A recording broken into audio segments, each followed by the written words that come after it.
Five. Good evening, ladies and gentlemen. This is Shirley Hussar. You're going to really be excited and elated about this video. The reason why is because we're providing breaking news on the spot as we speak.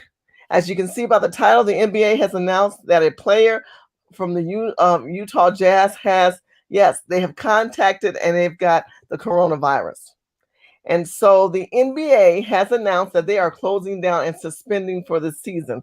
So tonight we are going to discuss the rapid movement of the coronavirus, the movement of the virus that is affecting our urban communities as well as your home and your job. It is very important that you right now become relaxed, shut the TV down, because I'm going to be providing you some receipts and some real facts that will be effective in your life.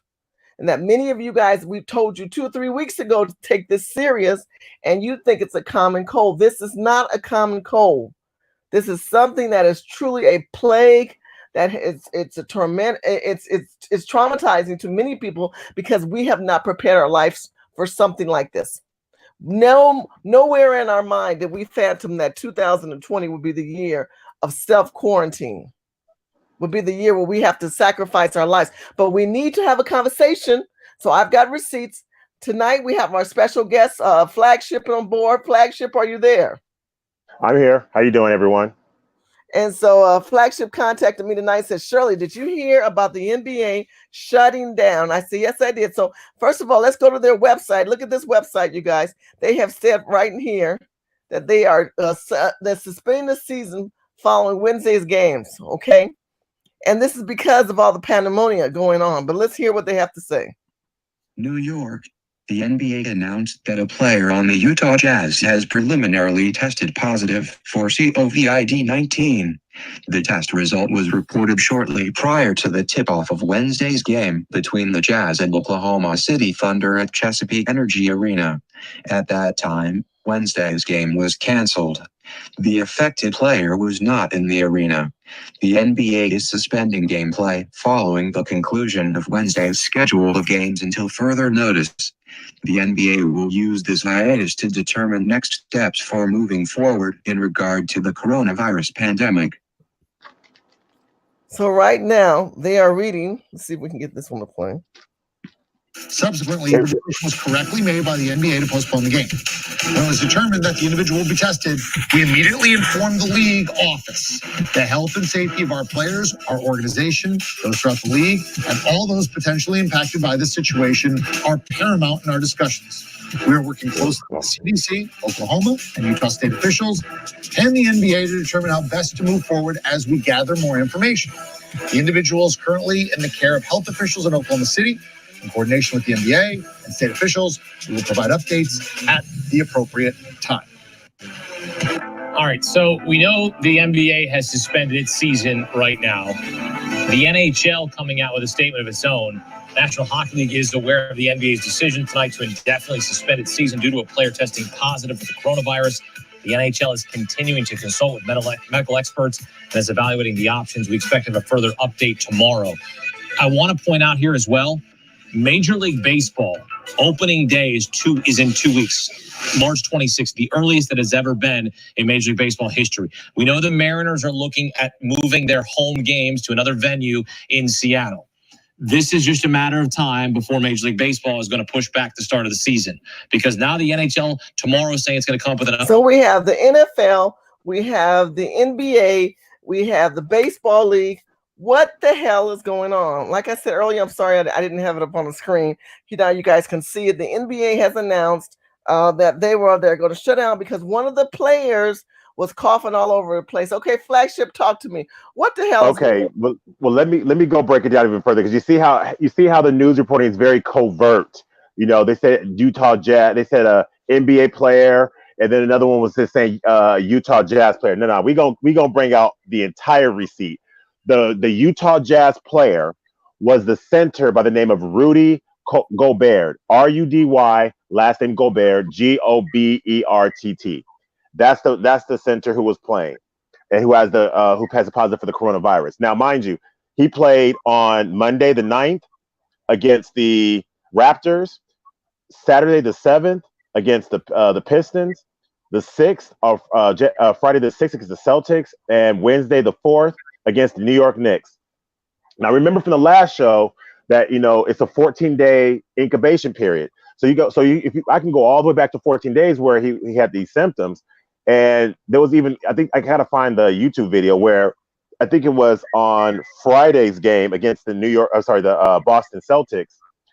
He was coughing coughing all over the players, coughing everywhere, and all that kind of stuff. And folks were kind of like, joking about, man, you got the coronavirus. You know how we play around or whatever. But actuality, he did have the coronavirus. And remember, your pores are open on the basketball courts. That could have gotten someone's pores, could have gotten somebody sick.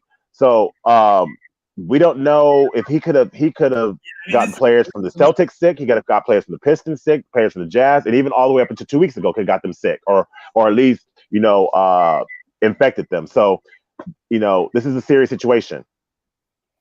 Well, they were saying he was coughing all over the place, like you said. Yeah, coughing all over the place. Hold on. Now, another thing I want to also go into detail about is let's break this thing down. It's a little bit lengthy, but I'm gonna shorten it up.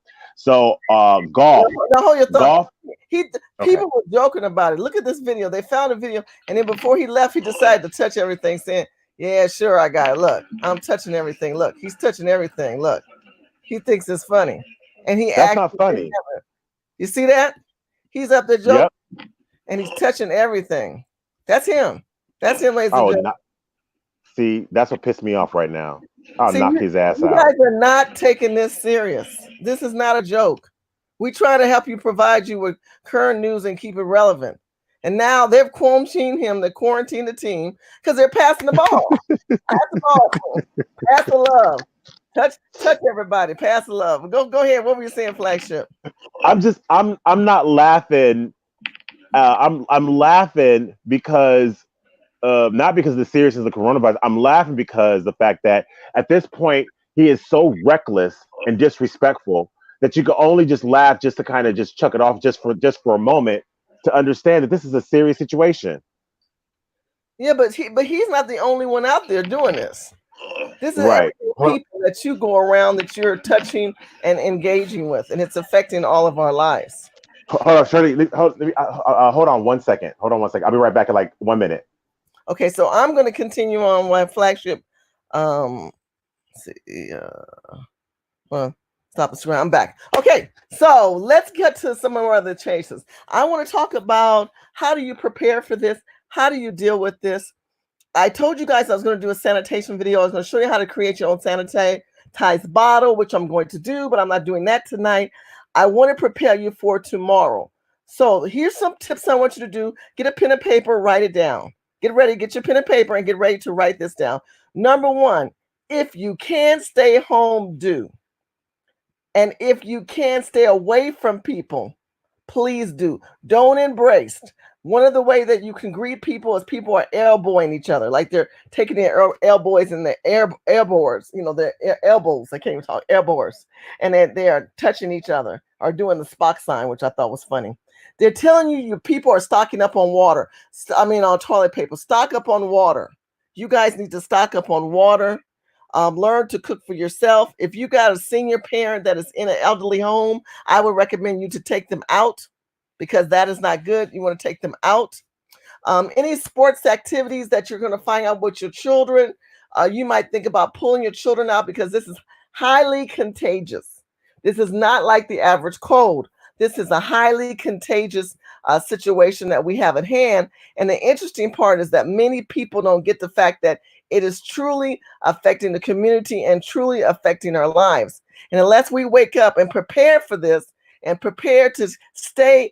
Me and Katrina, shout out to Katina Pearson, we had this conversation because we talked about how we need to really kind of keep our distance. We don't need to be like, how people like to get in your space. Learn to control people out of your space. So that's number one. That's something different that you may be not used to. Learn to control people out of your space. So write that down.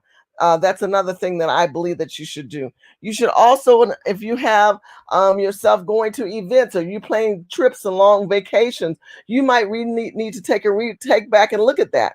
So today, President Trump, let's see if I can find that video. Today, President Trump made a video, and he discussed the coronavirus. So I think that we should hear the president, and let's talk about that, because with Trump's input on the virus, what does it mean? How does it affect our community? How does it affect our lives? It's interesting because we're going to get one aspect of government. Government's job, just to let you know, is to keep you calm. Remember that. The government's job is not to let you become panicky or hysterical. They want to keep you calm. And if they keep the people calm, they can keep the masses down. But this is the real truth. Unforeseen. This is the real truth. They are quarantined people in New York as we speak. They are quarantined people in New York as we speak. But I would like you to hear what the president has to say on this, because we have this right now. So let me hold on. Take this one down. Hold on a second. Oh. Okay. I want to take some of the headers down so you guys can see. There we go. Okay, so I'm going to take the headers down so you can see the screen, because I know it. Sometimes the screen is hard to see. Let's hear the president. And people have faced unforeseen challenges, including large-scale and very dangerous health threats. This is the way it always was and always will be. It only matters how you respond, and we are responding with great speed and professionalism. Our team is the best anywhere in the world. At the very start of the outbreak, we instituted sweeping travel restrictions on China and put in place the first federally mandated quarantine in over 50 years. We declared a public health emergency and issued the highest level of travel warning on other countries as the virus spread its horrible infection. And taking early, intense action, we have seen dramatically fewer cases of the virus in the United States than are now present in Europe. The European Union failed to take the same precautions and restrict travel from China and other hotspots. So let me stop here real quick. You know what's interesting to me is that I'm going to go back to 2016. When President Trump was elected in office, he swore to say he was going to shut down these borders. But Congress and the Democrats didn't want to do this. They wanted to continue this international travel, this global one world mindset. Well, now look at us. We are infected by someone playing in a petri dish with bats that people eat and cross with human DNA and all this other stuff that we don't really know what this thing is, because they don't know what this thing is. There's a major scare in Washington, D.C. right now. I'm getting calls of people telling me what happened at CPAC. People don't want to come in front of the camera. They're quarantining themselves. There's parts of New York that's quarantined. Now you have a whole NBA team that's quarantined. So the job of this administration is to Okay, I'm back. Sorry about that. Quiet. Oh, thank you for coming back. The job of this administration, and any administration doing a crisis of this magnitude, is to keep the masses calm. I respect their job of what they're supposed to do. Our jobs as constituents is to have more common sense, to use common sense, other than thinking just Washington is going to make this thing go away, because it goes dormant for almost 30 days. So some of your friends might have friends who are international travelers. Now, living in California, there is a lot of physical interaction with foreigners, Chinese, Koreans, people from Hong Kong, people from Mexico, El Salvador, Guadalajara, all these other foreign countries, and everybody likes to fly back and forth. Right now, China, you can fly into Japan, you can fly into Mexico, and it still will allow you to come into the States. I showed you that in my previous videos. Many of you guys don't take a lot of what I'm saying to credence. Maybe you'll listen to me now when you realize that there's over 1,000 people in America that is affected. Now, it is the job of this administration and the chief of commander to keep you calm. But it's our job as brothers and sisters who represent our community and our people to keep you aware of what's happening on the streets. Because right now, they're in California. Gavin Newsom has voted, the governor of California, write this down, has voted to allow people with the coronavirus to be in hotels. Now, I don't know what hotel it is, but make sure when it's all over with, they will never see me in that hotel. But the coronavirus is now they said, what do we do with these people? We have to put them somewhere. We can't just put them in tents. We can't put them into tents, but they might end up putting them in tents because now they got to put them in tents or something else, but they're putting them in hotels. So they got hotels. Now they're trying to think about what happens when it affects the homeless. Now, you saw me when I did videos previously. I interviewed homeless people who have 9-to-5 jobs, and they sleep in tents, and they're watching this video right now. Those people have been trying to get brick and mortar, but they cannot. So they can only afford to live on the streets. But they do have jobs. But guess what? They can't get thoroughly clean. They've got dirt in their nail beds. They can barely wash what they can. And now they're doing the one girl I interviewed. I don't want to show her video because I don't want her to lose her job. Now it's up there, so I won't bring out where I know where it is. But y'all who follow me and seen it. She works at Starbucks. She's a sister, and she's sleeping on the streets. Can you imagine her serving you coffee? So she watches she get to work, but she don't sleep and bathe herself at night. Not the way me and you might bathe ourselves. So, yes, you're going to see a calmness from this administration. They're going to tell you they have it under control. They don't. When you have Italy that has quarantined the country, I mentioned videos in the past where I've talked about because of hepatitis A and typhus and the Black Plague. I've mentioned that numerous times to you guys, the rats that they have downtown LA. And now we have foreign diseases of viruses in conjunction of this collaboration with diseases and viruses that are out there because of, I believe, people not respecting God, respecting the laws of the land, eating animals they're not supposed to eat. And we're actually cross-pollinating and unequally yoked with people with other religions and gods we ain't supposed to be messing with. Yeah, I said it. Yeah, I said it. This country was founded on Christian Judeo value. I don't care if you're Muslim or what, Buddhist or whatever. Because your culture is different from your country than it is in America. And so America is now being cursed by these people they have allowed to come into this country. We've got to deal with this. And now we're caught in the crossfire. How many times have I said to you people, do not get caught in the crossfire? What do we do with this? How do we deal with this? Because by the grace of God, we go every day praying that we're not one of the victims. Every day we go, all of us. It doesn't care what color you are. It doesn't care your economic background. It doesn't care about your sex or sexual orientation. It is a virus that is deadly, that has taken people out and taking people out as we speak. Go ahead, Flagship. Oh, snap. You got me admit. I was just chilling. Sorry about that. I'm just reading the updates here on the NBA. So this is what's happening right now. Apparently, there's a man by the name of Andy Katz. He is he's stating that the University of Nebraska Cornhuskers men's basketball team is not leaving Bankers Life Arena. They were brought their food outside the locker room because apparently now NCAA basketball player that plays basketball for the University of Nebraska Cornhuskers has the coronavirus. What? He's an NBA player? No, he's an NCAA college. Oh, NCAA. And this is Andy Katz is a digital reporter, analyst, host for March Madness and the 365 podcast, Turner Sports, and he's also a reporter for the Big Ten News Network, Fox Sports, and Fox Sports 1. Apparently, the University of Nebraska Cornhuskers basketball team is now quarantined to Bankers Life Arena. Wow.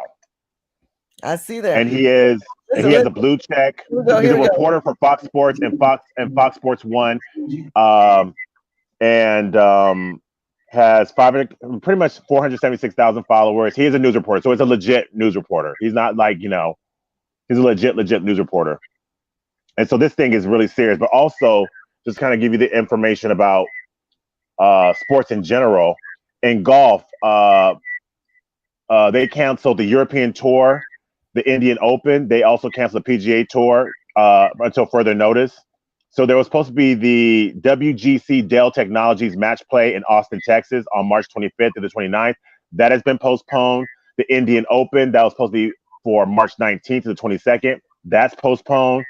Now that's golf. Now Formula One racing, sort of like the the open tire racing. So the Bahrain Grand Prix has been canceled. The Australian Grand Prix has been canceled, as well as the F1 paddock tested. I'm sorry, Formula One racer named Paddock has tested virus for the coronavirus as well. Now, WrestleMania, WWE. Who are the WWE fans that are out there? WrestleMania 36, which is in Tampa, Florida, has been postponed and canceled. World Football. This is soccer, or for us, soccer. And as big as football and basketball is here, soccer is 15 times bigger in the world than NBA and football is here. And I'm looking at here. I'm not even going to say the list. Everything's canceled. The Premier League canceled. Everything soccer is canceled overseas and in America. So the MLS clash between Seattle and Dallas has been canceled. So then also tennis.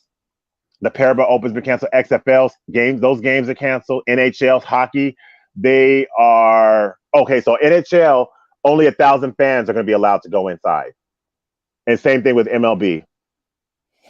Tom Hanks and his wife Rita is also. They have coronavirus. They're in Australia filming a movie, Elvis, and they were feeling kind of sick.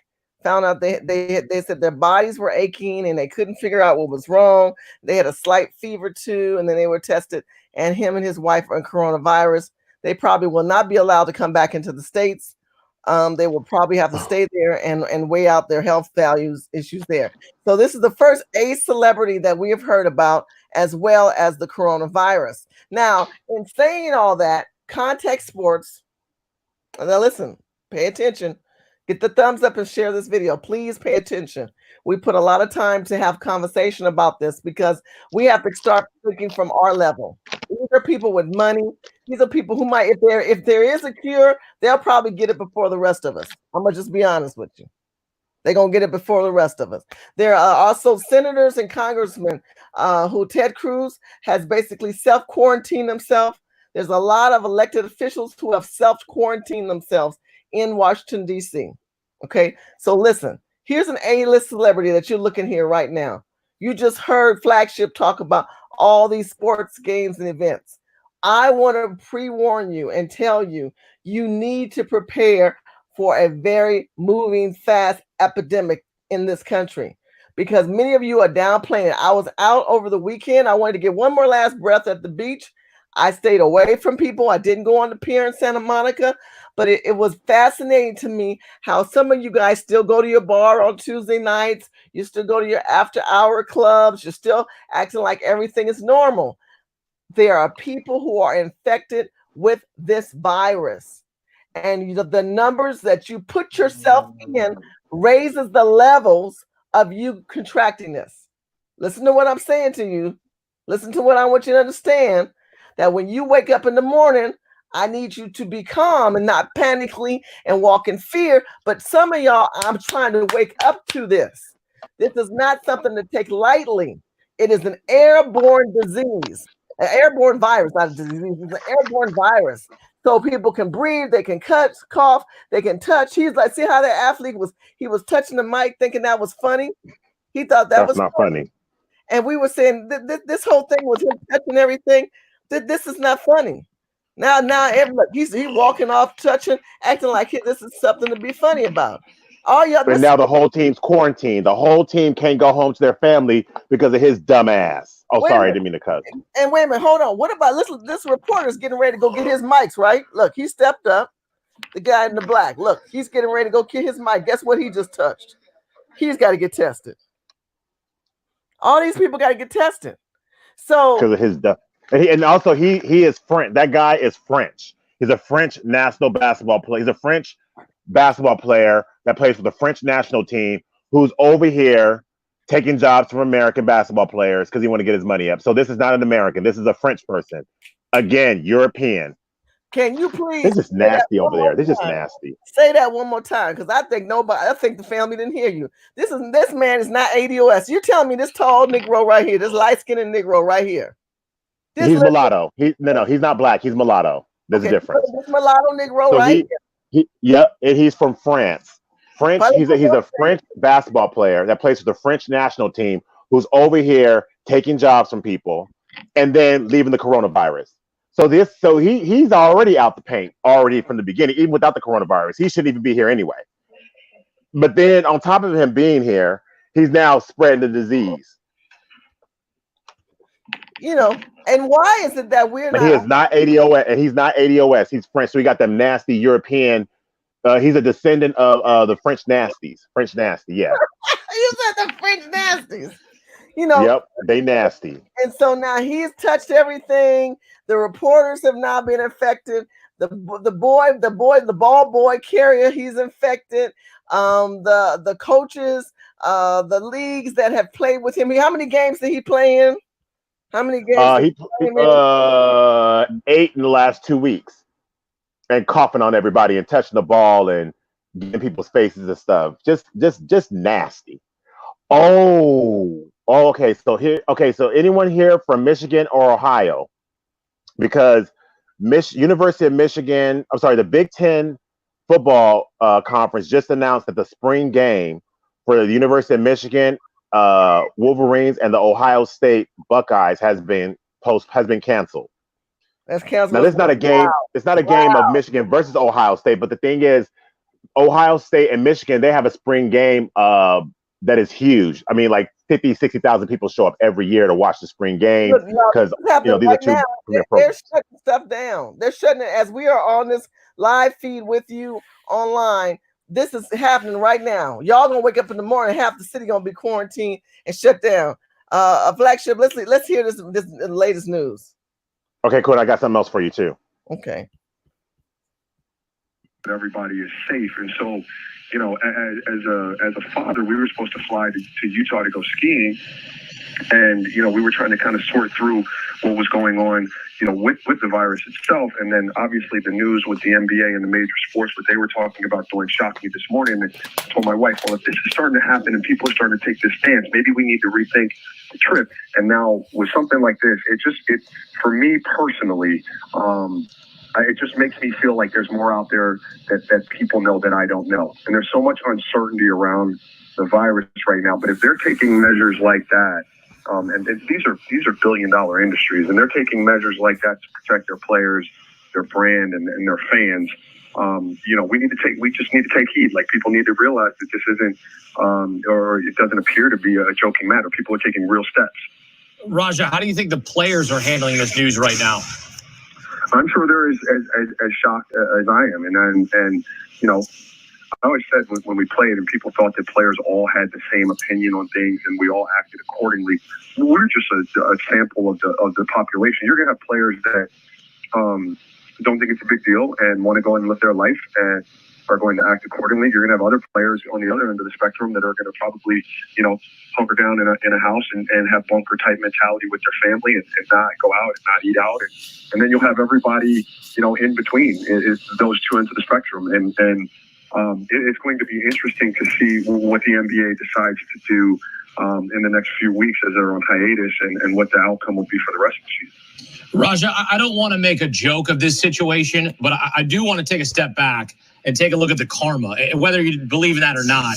But you take a look at Rudy Gobert makes a joke about the coronavirus, about the overreaction, touches all the microphones, and then he himself contracts the virus. I mean, when you look at this situation, it's almost as if it isn't real. This seems surreal sitting here talking to you about the fact that the NBA season has been suspended. No, it is unreal. Well, you've never seen it before. I mean, we're dealing with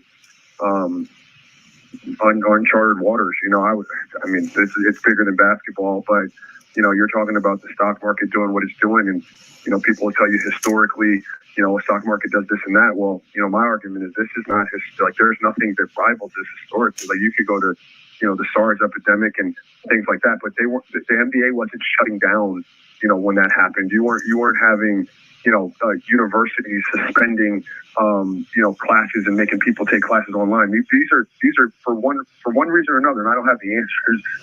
This is something I've never seen in my lifetime. So it's really, really interesting. I feel bad for Rudy, but I speculate that it's just like here in South Florida where I live. There are a few cases. There's a lot of cruise ship industry that comes in, and you know, if there are 5 cases here, they're probably hundreds because they're not test readily available, and people are just walking around not feeling well, can't get tested for it. So I'm imagining that it's everywhere. And I'm sure there's a lot of people who aren't seeking to be tested who may be in that situation either. And I think there's people tested who won't admit that they've caught it. Hey, you guys are watching Shirley's World. Please get the thumbs up. Thank you so much for watching and sharing the video. I know many of you guys are wondering what the hell are you going on. Me and Flagship just got on a conversation. He called me. He said, Shirley, it's going down. It's going down. I said, what's going down? The NBA is shutting down. The NFL is shutting down. The basketball, the baseball league, soccer, which is an international sport, is shutting down. You know, we are a global economy, and there's good and bad in that. And the bad in that is that we interact with these people that we don't know who they are, we don't know where they've been, and we don't know who they've contacted. Well, the coronavirus, which came out of Wuhan, China, a market, it was not created by Trump. The Democrats are saying it's created by Trump. Let's get all these Democrat-Republican situation out of the way. This is the thing that it doesn't care what age you are. It doesn't care what ethnic background you are. It doesn't care if you're illegal or illegal. All it cares about is harvesting within your body. And the certain people that are dying, majority of the people that are dying, listen to me, get the thumbs up, are elderly people, right? Are mostly the older people. And then they're saying, allegedly, I'm not saying this is all allegedly, these are just our opinions and our ideas on the coronavirus. If you want to verify a health issue and you feel that you may have it, take precautions, call 911 and let them know you do need to wash your hands. But allegedly, they're saying that small children have a stronger immune system to this virus. It's almost like it's craftedly designed for global control. What, Dimitri, what's your thought on that? I mean, it's almost like it's designed to say, this is how we control the population. We have a virus that apparently young people can handle it better than older people. I think that's interesting. I can't even go there on that one because I don't have enough evidence to talk about that, and I know your channel is all about the receipts. So, but I could definitely understand where you're coming from regarding that because a lot of elderly people are getting really sick and falling off. But I think there was, I forget the person's name who was in your chat the first time we talked to her. I remember that girl. I think it was a girl or a guy who had all the receipts. She lived in Northern California. Oh yeah. Whoever that person is, yeah. I hope they come back on because it'll be a good thing to know what was the age of the person that died. That was her neighbor. Remember, her neighbor passed away from the virus. Right. And then we looked it up online, and the news article was there. So yeah, it'll be interesting to see what she has to say about that about what you just said. So. Well, you know, I do find it fascinating that many people in the community, like you saw that one man, Rudy, just not being responsible, touching everything, touching everybody, interacting with everybody. So let me just give you some more pointers for your. But then again, also you got to consider. Now that I looked up to see who he was, knowing that he's French, and the history of the French people, they just run around just spreading diseases everywhere in Africa. We didn't have anything till they showed up on set. So just the recklessness of this demon coughing on the damn microphone. Who coughs on a damn microphone? Who coughs on people at the damn game? And then he's just going around spreading everything around. You know, these French people just nasty. That's what we need to do. We need to freaking have a quarantine on the damn French. Just like, no, we need to be quiet. These people. You know what? I think now he regrets what he's done. I'm going to assume he regret it. Because a lot of people have been joking about as soon as we hear somebody cough in the store, we go, oh, you got coronavirus, and they laugh. Y'all need to stop laughing. This video is not to teach you to laugh every time you hear somebody cough. No, seriously. When you cough around, my kids think I'm extra paranoid. When coughs around me, I say, I'm going to sit right on the other side. You're going to go home and see Jesus early. It ain't going to be me. In Jesus' name, It ain't going to be me. This could get to be a 1 in 10 people, and that's not a good number ratio. That's not a good number ratio, my family. So there's a couple of things I also want you to keep in mind. If you don't know how to cook, you need to cook. Get your water, get your storage of food ready for this because they are already quarantined and they are locking people down. They are locking people down in hotels in New York. They already announced that they are having certain areas that they're saying, you're not going anywhere. You're not going anywhere. We're not going to let you out. We're going to make you stay where you need to stay. And so I think the interesting part is many of us are not looking at this from the fact of how do I prepare? Well, they told you need to wash your hands. Now, let me tell you about washing your hands. Now, listen to me. Get the thumbs up and listen to me. When you go wash your hands in the bathroom in a public place, note to self, that's not real soap in there. What do you mean? It's suds. They watered down soap. You know, when you push it, it comes out. You know what soap used to be liquid. Like, you know, right.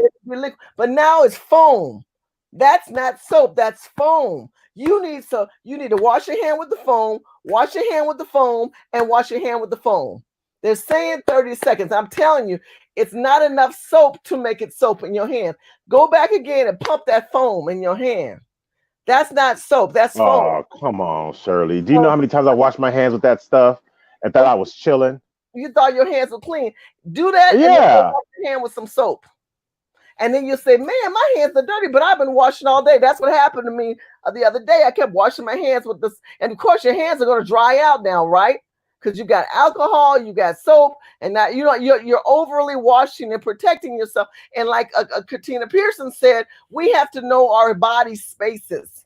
Because some people on other cultures, like this man's from France, who love to kiss, the French love to kiss. Little nasty demon. People, you need to put the pump up sign. When people come to you, put your hands up and say, no. That's what you say. Don't hug me. Don't hug me. Oh, this. No, they want to do a joke. Don't do no joke. This is your life, your children, your mother. You could affect somebody else in your family. So number one, the soap that you get in the store is watered down soap. You need to take more than one fast wash. Don't do fast wash with your hands. Well, then I guess I never wash my hands because I wash my hands. That's all. Every office I go to, every place I do for work, and these restaurants around here where I live, all the soap is the exact same. So I guess I never wash my hands. See, that's how they try to. That's how they get you. You think you washing your hands? You ain't even wash your hands anymore. No, because they're too cheap. They don't want to put real soap. That's why they put that foam to stretch it out. We can't do stretch out soap, people.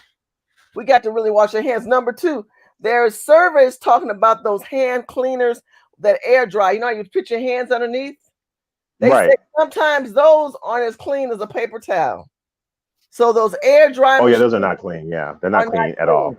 Go tell us what's your thought about the air dry machines. Yeah, I don't use the air dry machine because I realized that at the beginning the exhaust is on the exhaust is on the side and the intake's on the top. So pretty much it just takes the air that's already in the bathroom, which is smell of feces and urine and all that nastiness, and it just blows on your hands. So so I never use those things. That I do know, but I didn't know the soap wasn't soap. That was a shocker. It's foam because it's soap, but it's soap foam. You know where you have your foam, that you put your hands in foam. So it's something I really wanted to talk about because a lot of people don't realize that these things are not always the safest and the cleanest things for us to do. And many people put their hands in those things and they don't realize it's not clean and it's not safe. So that's another thing too. When you cough, people cough in their hands. Then they want to greet you. They cough in their hands. Now, when you leave the bathroom, you remember when you leave the bathroom or any public place, when you have the paper towel, don't throw the paper towel away. Use the paper towel to open the door. I mean, this sounds like common sense stuff, but I'm just going to say it anyway. For some reason, we're not prone to do this. We wash our hands, we dry our hands, we take the paper towel, and we open the door. And sometimes if someone's about to open it, let them open the door for you. Thank you. Because I'm gonna take the resistance and just take my little elbow and swing it open, and then I'm gonna go out from there. Little things that you do like that can make a difference. Flagship, what's your thought on that?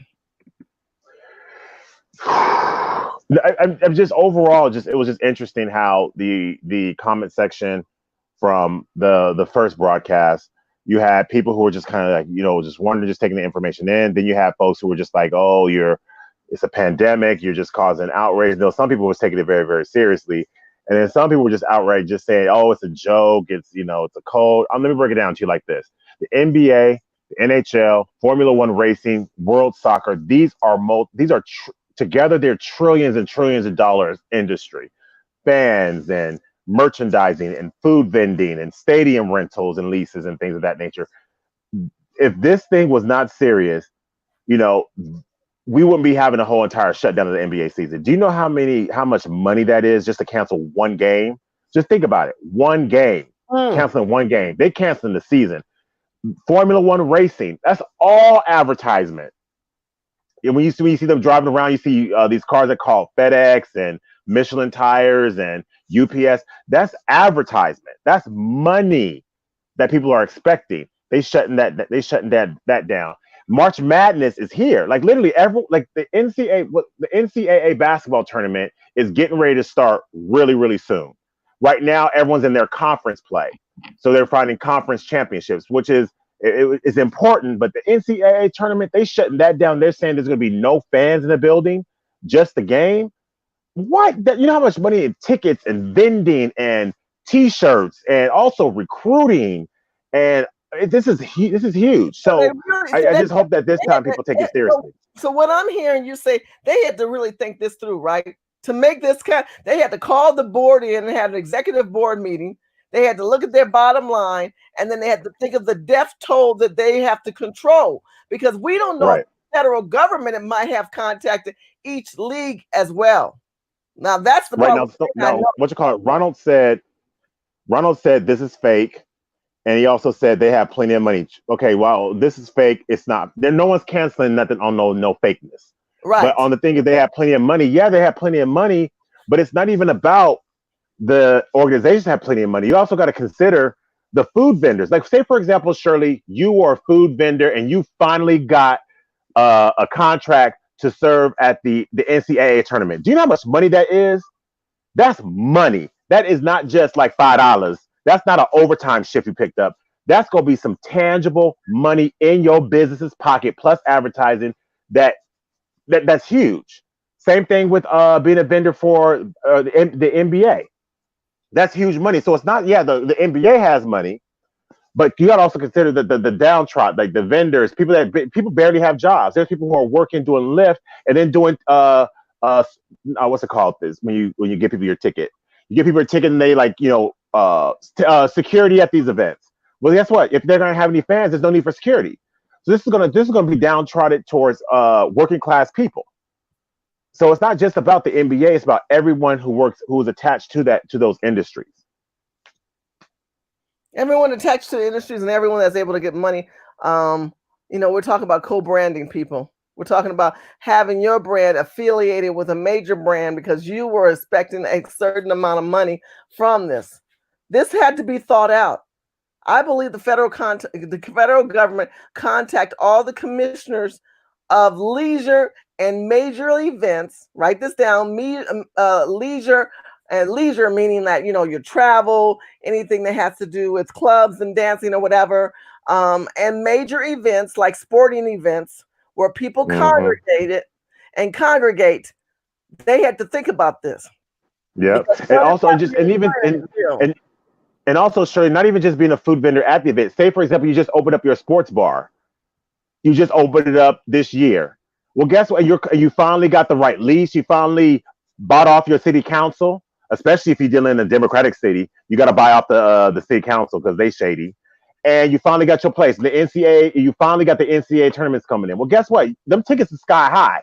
So guess what they're going to do? Okay, I can't get a sky high ticket, but I'm going to go to this new sports bar who got those bomb potato wedges and the mozzarella sticks. So I'm gonna go to this new bar that just popped up. It smells good. You can smell it has a new bar smell up in there. You know what I'm saying? I'm gonna go over there and chill and put my money up in there. Well, guess what? You're a business owner, and you're a business owner. You got this big lease. You got this big business, but you got loans. You got stuff you got to pay for. You got to pay Cisco for the food that you got. You got to pay your employees, and also your employees want tips. And so you open at the right time, and now it's closed. They ain't gonna have no fans there. That messes you up. Now, one thing that Ronald said was, no, I'm sorry, J. Scott Bryan said, you're thinking short term. They don't. The economy was crashing anyway. Globally, check average U.S. income deteriorating and inflation and inflated markets. Now they get bailouts with little outrage. Well, I want to talk about, I kind of want to do a little side conversation about this because this also kind of ties in, if I may, Shirley. Go ahead, please do. Please do. Okay, so there's a lot. So we have to really break down this bailout that happened in 2008 and really talk about the ramifications in modern time of what happened. Now, before 2008, say for example, there was a budget, the banks need to be bailed out, or there was a bailout of any sort that involved the Federal Reserve. Before 2008, before the legislation Dodd-Frank occurred, you would have to go to Congress and actually get a bailout. So it'll be all over the news, banks need to be bailed out, and so on and so forth. And it's sort of like what happened in 2008 and 2009. It was a bailout. Congress had to vote and approve it. That was before 2008. Now they approved it, and then Dodd-Frank was put in.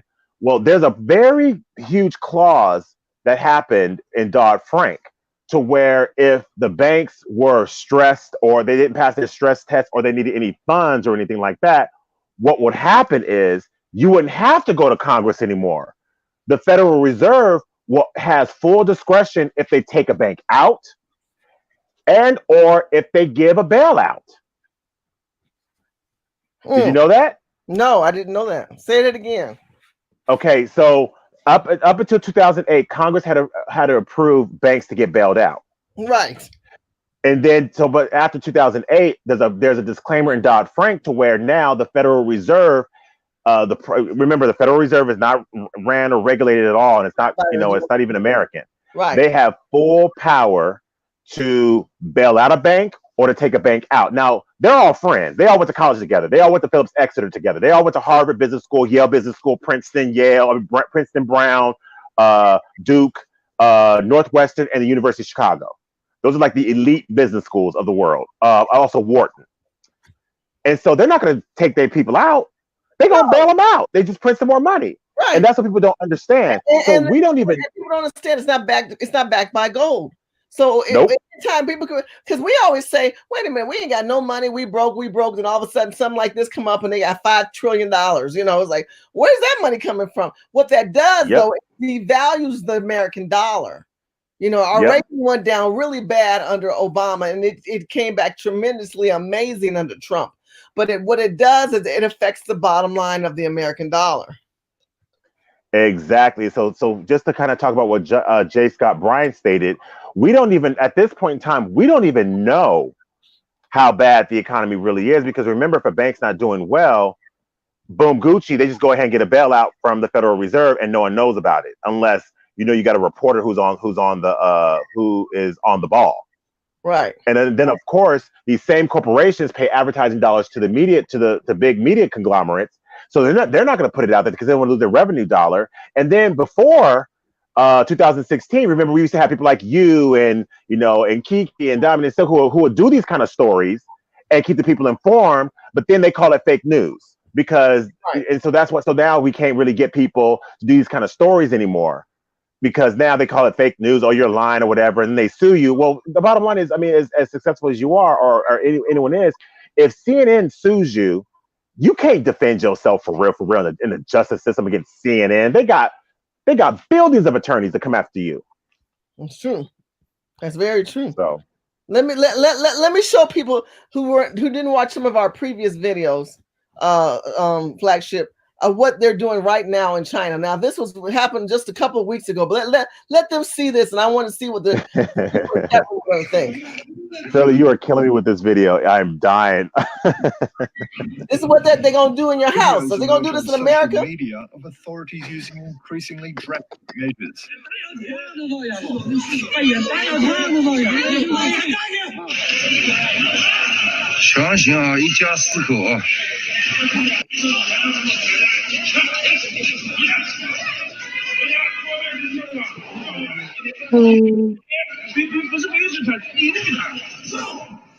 No, don't take me. No, I'm cold. I need a shirt.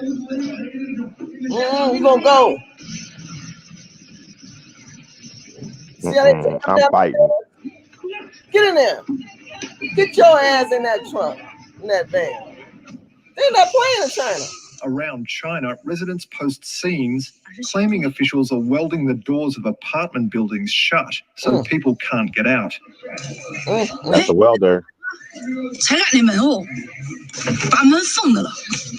你看那个电焊，那电焊工在那块焊的，那中间是一个门。 Welding in the door. 可怕。 Terrible. Look. I gotta stop that 1 second. They are welding the doors, not allowed. Wow. I mean, every time I see that, I've never seen that in my life. Have you ever seen this in your life? A welder? Yeah. I have two. My nephews are welders. Seeing them humanly weld a person into a building, physically, humanly welding live people. Welding live people into their properties so they can't get out because they are quarantining, and they're going to make sure you're staying quarantined. So if you didn't stock up that morning on some water and some food, boo-boo. Yeah, you SOL.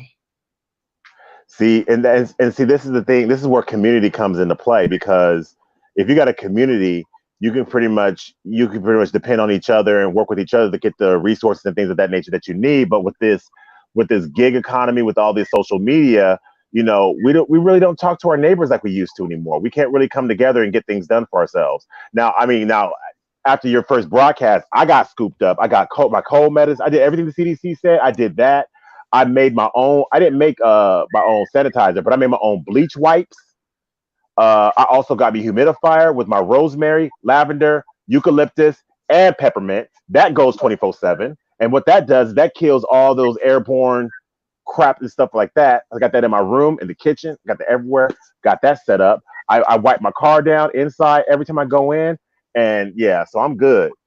Right. And even if you find yourself having to go in and outside a lot, when you touch your door handle on your car, make sure that you wipe that down too. Let me show some more people getting welded in. I'm sorry. Did they weld this person in? I'm sorry. I know I overdo that video, but I gotta make it clear. Let y'all know in some countries, only in America, we got folks with like this jazz basketball player from France going around coughing and coughing. See, some of y'all got people at work who don't take this serious, and they say, "Oh, you coughing? Huh? You probably got it," and like it's some kind of class joke. You're grown people. This is a grown people channel, okay? This is the common sense people I got following me here. Okay, this ain't no joke. And this ain't no panic. Don't have to panic, but you have to use wisdom. Now listen to what Flagship said. We talked about essential oils. We talked about alcohol. I talked about alcohol and how you can put them in spray bottles and mitts. And I do plan on doing a video like that. I've just been so busy with work, but we had to come on live to let you know that Major League Football and leisure events are shutting down.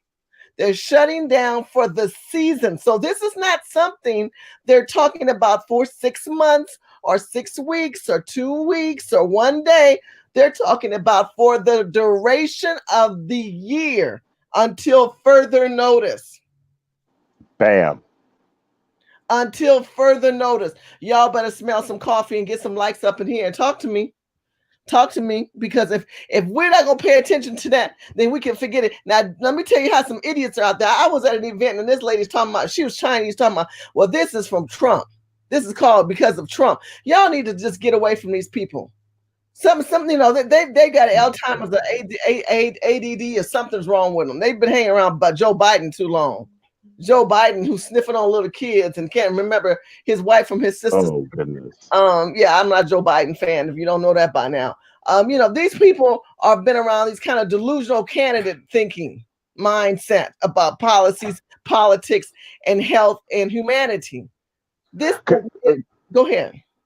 Could we do a side conversation to kind of, you know, because we talk about the coronavirus, could we do a side conversation and go in on Joe Biden and go in on black people right now? Because right now, me and my people, I love my black people, but right now, I got to cuss their ass out right now. And I ain't gonna cuss on your network, but I just want to know if we could just do a little sidebar about these damn Super Tuesday results and how black folks overwhelmingly voted for Joe Biden. And Joe Biden, who wants to expand a global international interaction and engagement, who wants to expand open borders. Now understand, you have to understand, don't take this personally. If you're thinking, oh, you're just Trump fanatics and no, that's not this channel. We have to have a reasonable thought, get the thumbs up, and then listen to us. The reason Joe Biden is not the candidate for us is because he's never been for us, number one, meaning the African descendants of slaves. Joe Biden was part of the Obama administration that did nothing for us. Joe Biden is being led and directed by the Democrat Party. The reason Joe Biden and Bernie Sanders are going at war is because Bernie Sanders is not a Democrat. Bernie Sanders is a socialist. But they do agree on a lot of stuff, though. So you can't even get a pass with Bernie Sanders. Bernie needs the numbers. He's got to agree. Bernie needs the Democrat Party. Bernie's trying to convert with the millennials and the generation of people who are subsidized and government infested living type of mindset, that we're communal living people, where this one global world dominant thinking people is Bernie's people. But let me tell you what the outcome of that: coronavirus. Bam. Coronavirus. Bam. And typhoid. Go ahead. Now you take it, flagship. Not only that, typhoid, coronavirus, what else is that? Salmonella problems, hepatitis, bam, all that in California. Because see, California is the petri dish of America. It's the petri dish. Y'all know what a petri dish is? That little dish when you were in the science department, when you were at school, and they had the viruses and the colds, and you would look under a magnifier, the little thing, and figure out you could see it. That's California, with all the diseases of us collaborating and colliding together. See, that is Bernie Sanders' mindset of a socialist global economy. And that is not how America is comprised of. On the other hand, you have Joe Biden, who is the Democrats' last leg because all the other candidates are out. And he's their strongest competitor because he was a vice president. But I don't think the man's elevator and marbles are all on the same floor. They're not on the same floor. So why would Black people who are supporting this global open trade war? There is no trade war. Just give everybody your stuff away. It's like leaving your house and your car unlocked and letting diseases and infestation move in. Why would you vote for this man? That's what I want to know. Go ahead, Flagship. Exactly. And the thing is that I was literally telling my mom's friends, like, you guys cannot complain ever about anything in this country when you vote with these numbers that we voted for Joe Biden. I mean, when you want to talk about, you cannot talk about Trump being a racist, and then at that same time, you vote for Joe Biden, who, if Black women want to know why you can't find a good Black man, well, guess what? Thank Joe Biden for that. Because what people don't understand is what, not just the 1984 crime bill, which expanded the prison population, but you got to understand the subsidiary laws that came with it. It inherently made Black men look like they're potentially could be up to no good. So that you want to know, like, all these 911 calls on innocent Black people. Well, guess what? That's been going on forever. Because when you say, okay, there's people that look like this, they're gonna be selling drugs and stuff like that. Okay, well, then guess what happens? When people see us, they're gonna say, oh, we gotta call 911 because guess what? They might be selling drugs. And then you know how we are. We gonna get mad and get pissed and say it's racist. Then all of a sudden, we start yelling. Then we get what's it called, resisting arrest charges, or something like that. And so then on top of that, you get then it turns into stop and frisk.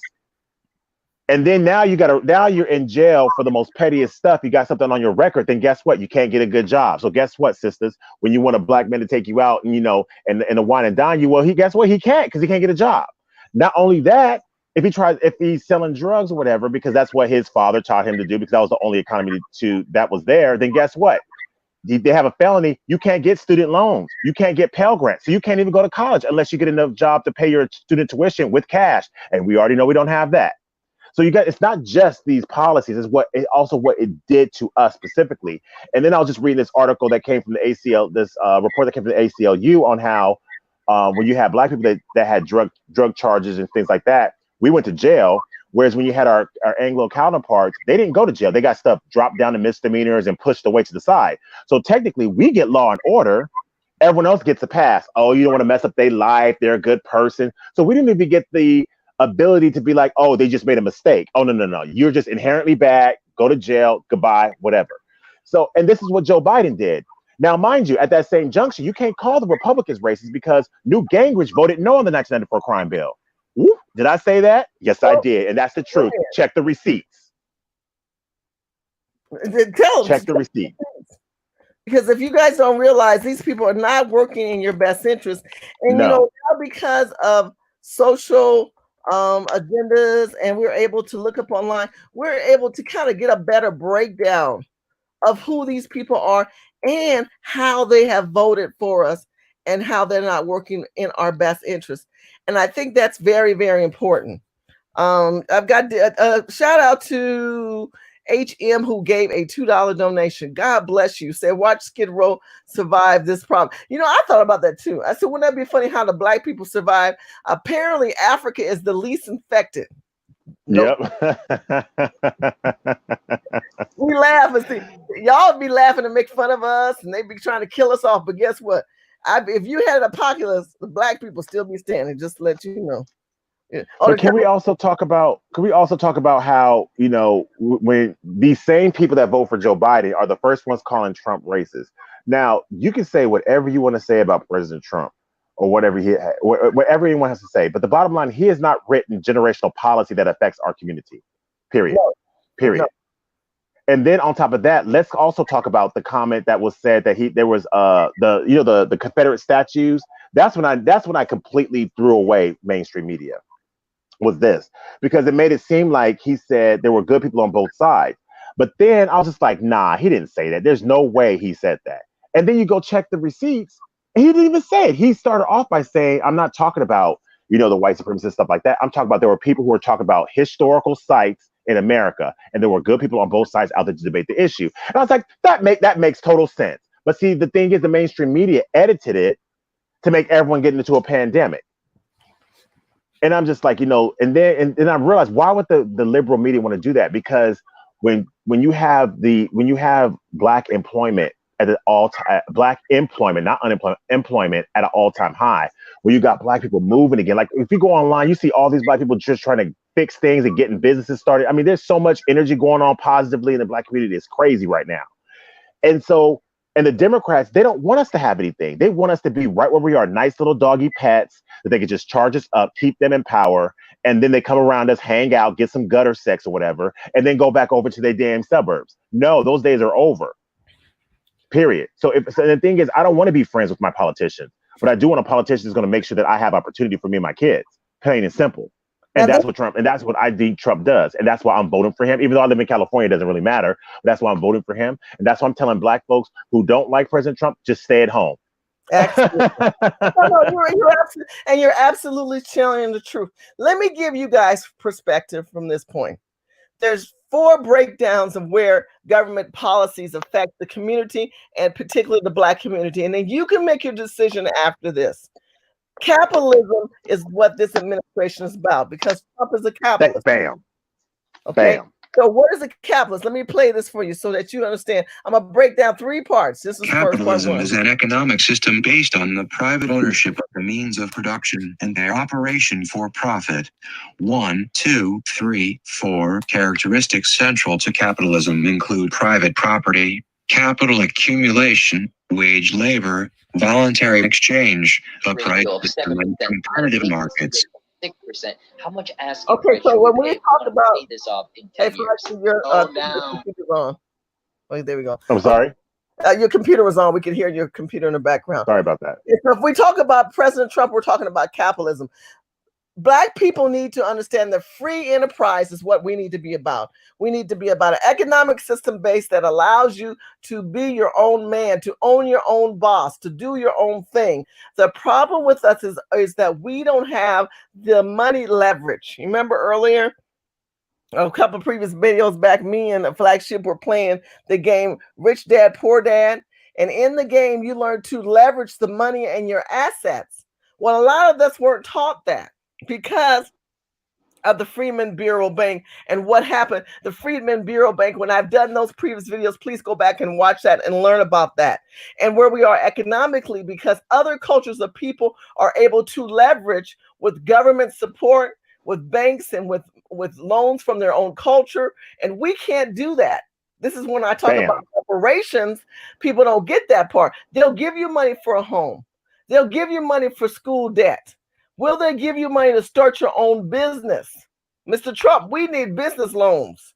We don't need the opportunity zone and Negroes freed from prison. Good for those people. I'm a money person. I want to be a capitalist to the level that you are. And that's where the Black community is. But let me finish. I want to show you 3 parts. 4 parts, and then I'm a pass this on. Can you hear me? Are you there? Okay, I think he might have fell off. Let me see where his flag is. Okay, I'm here. I'm back. Okay, so I'm going to go. Yeah, I can hear you. I had to leave out and come back in. Okay, I'm going to show you another part. The Democrat Party believes in more government and less people control. What they believe is this part right here, which is a different type of, it's not capitalism. Listen. This article is about the variety of liberalism that supports a regulated market economy and the expansion of civil and political rights. For the branch of liberalism that advocates civil liberties with an emphasis on economic freedom, see classical liberalism. For the branch that stresses the freedom of individuals from traditional cultural norms, see cultural liberalism. For the political philosophy that incorporates liberal principles to socialism, see liberal socialism. For advocacy of social reform, see progressivism. Okay, so social liberalism is where we're coming in when we talk about the Democrat Party, because the Democrat Party doesn't believe as much as the Republican Party believes in that we need more capitalism. They believe that you need more socialism, but not to this level of Bernie Sanders, but to the level where the government intervenes and has more government input. You saw that with LBJ. You saw that with Lyndon B. Johnson, where he came in with more government programs. You saw that with Andrew Johnson, as it talks about here, and how he came in and what he did with providing more social programs. These programs are another slave-infected mindset. This was the worst U.S. president in history. This man right here, he destroyed the Black community. He destroyed. He tried to, but he destroyed our opportunity of a foundation of freedom. We would be another culture of America. But this man here, this one man here, horrible president. Horrible president. Lyndon B. Johnson, horrible president. The Democrat Party believes in liberalism. So they believe in an economic platform which is controlled by welfare systems and welfare states. Okay? They want to incorporate that large aspect of you not working and learning to lean more on a government regulated system. You see that? On welfare form government states. Okay? And their economic equality is different than the Republican Party. They want to share the wealth. That means you work and you pay for everybody else. That's the difference. They believe in economic repairing and sharing wealth issues. So why would you vote for Joe wannabe fucking Biden? That's what I want to know. Excuse me for cursing. But even then, let's even talk about in the context of, okay, so you want to give they want to give opportunity and spread things around. But let's just be clear. When you hear context of people of color, minority, urban, just look at it this way: everybody but you, everybody but Black. Because keep in mind, there's trillions that go to people that come to this country from across the board. Trillions go to them. Does that same appropriation go to Black people? Nope. You have $42 billion that go to the Israeli lobby. Is it still $42 billion that go to everybody? No. So even under the context of everybody in the rise tide lift all boats, it's every boat but ours. So that's the problem, is that they keep trying to give us this what's it called? This everybody, one big boat. Let's just go ahead and squeeze and be one. But the thing is, we don't get none of it. The tax breaks that are for the rich businesses. Do we get tax breaks? Nope. The labor unions, the labor harbors, the social programs, all these kind of things that we see that have been out there. They've talked about equal rights, equal opportunities. If that was the case, why are they shooting us down? If that was the case, why did they kill Nathaniel Woods? If that was the case. But you're going to give the LBG people stuff. You're going to give the transgender people stuff. They got thrown into the platform under President Obama. President Obama kept trying to compare himself to Lincoln. He already compared himself to Andrew Johnson, that crook. That crook right there. That's where Obama needed that Obama man. He needs to compare himself to that crook. Okay. So then here's the question, though, Shirley. Do we get to complain as Black people anymore in lieu of this Joe Biden vote? Well, can we even complain anymore? No, you can't. And you can't throw Bernie out because now you have this movement of what? Socialism. What is socialism? Let me break this down. Let's hear what they have to say what socialism is. So you guys may not know what socialism is, since we kind of broke down more of the difference, because there is a difference between the Democrats and socialism. That's why Bernie is having conflict within the inner circle of the Democrat Party. This all ties back into the subject matter of the coronavirus. I know you guys don't think it does, but it does, because we're talking about a global economy and broken borders and diseases that are cross-pollinating and world travel. Here we have a French athlete that works and plays for an American team that has now infected the NBA. That is what this conversation, what this video is about. What we're trying to help you understand is that we're in a crisis and a really interesting time in American history.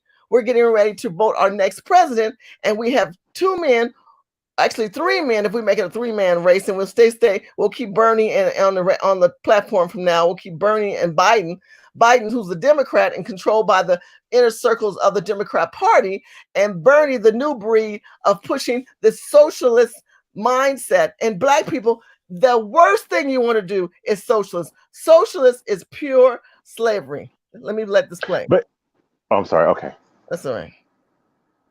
Socialism is a political, social, and economic philosophy encompassing a range of economic and social systems characterized by social ownership 1, 2, 3 of the means of production, 4, 5, 6, 7, and workers' self-management of enterprises.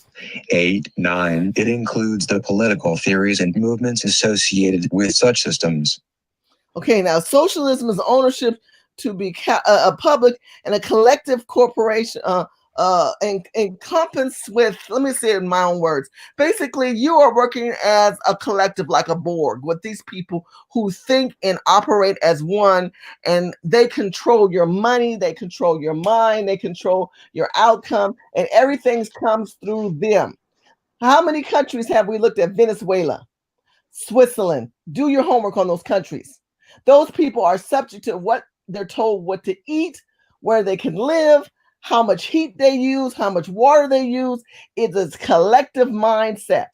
That's socialism. And people think it's a great way to go because they don't have to worry about anything. We are not human beings made to work as a collective under control of one dominating mindset. One dominating mindset, because that's what socialism, this is what Bernie is proposing to expand in America. This universal global cross-pollination of international funds and ideology and ideas and wealth. That's not how this world is designed. That's not the way God wants it to be. Packed like rats, like in China, where they're living in 200 and 400 square foot properties and living. We've shown you, we've done those videos. You guys have been following me. Thank you for subscribing. Please get the thumbs up and share this video. Please get the thumbs up and share this video, where you see people living in pods in China. This is a socialist mindset, a controlled population mindset. That's why when I believe this is a controlled population virus. The coronavirus is taking out the elderly people, and yet the younger people aren't affected by it. What kind of madness did they create in China? What kind of madness this is? Because if that's the case, this is the kind of candidacy that you might deal with socialism. But one more thing before Flagship, you come in. What do China operate under capitalism, or the way the Democrats, or socialism? No, let me tell you how they operate.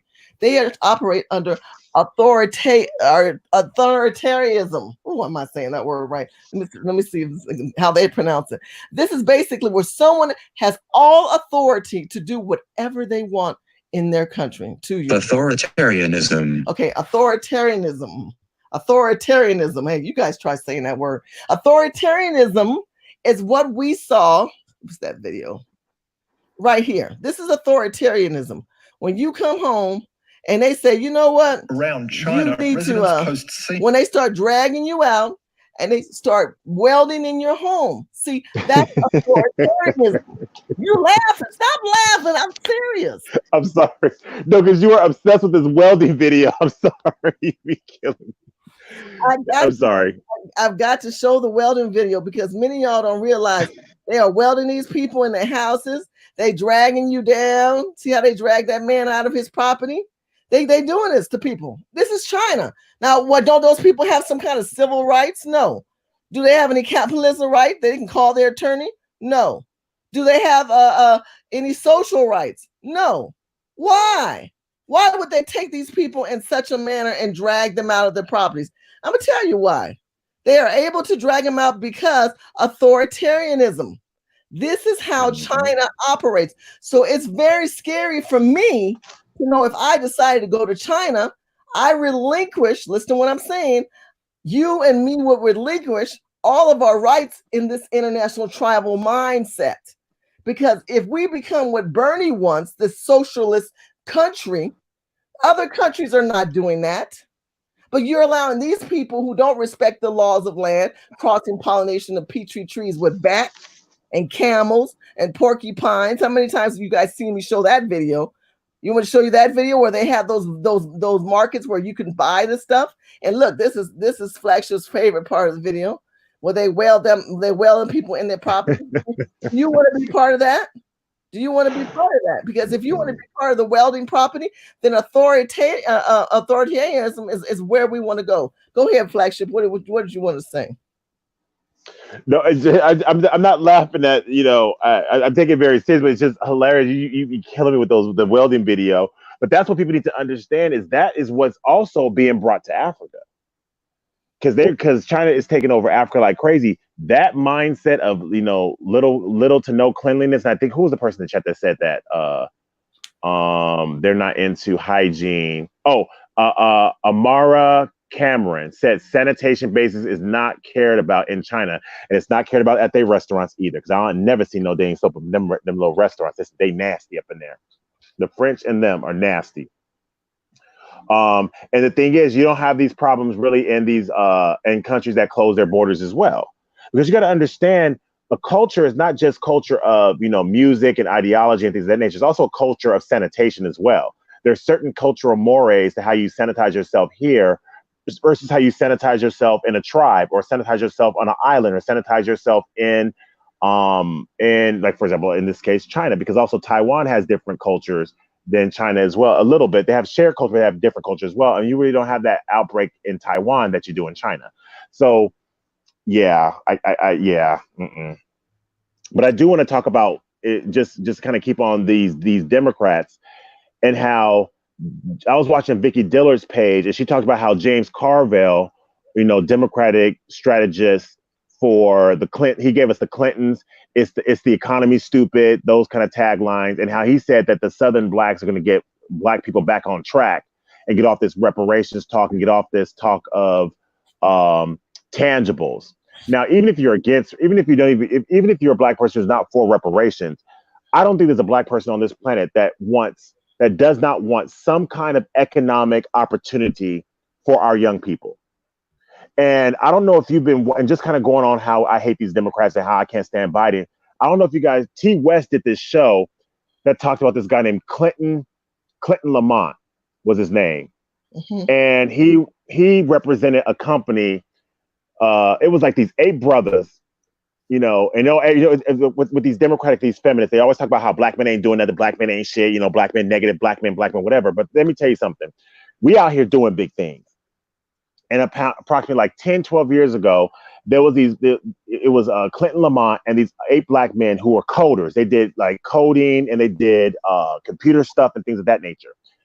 So they were winning these government contracts. Now, I don't know if you guys know about, but these like Defense Department contracts, they're not like $5, $10. These are like $1 billion contracts. I mean, these contracts change the game in your life and in your world. They're big. They're even bigger than the NBA contract.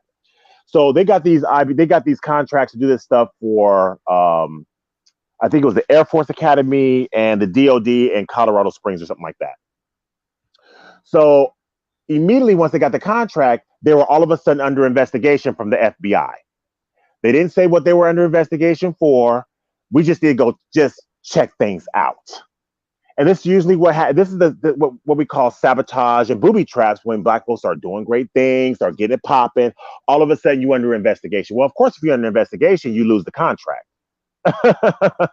So of course they lost the contract, and eventually they went to jail because they forgot to pay several bills or whatever. There was some bills they had to pay.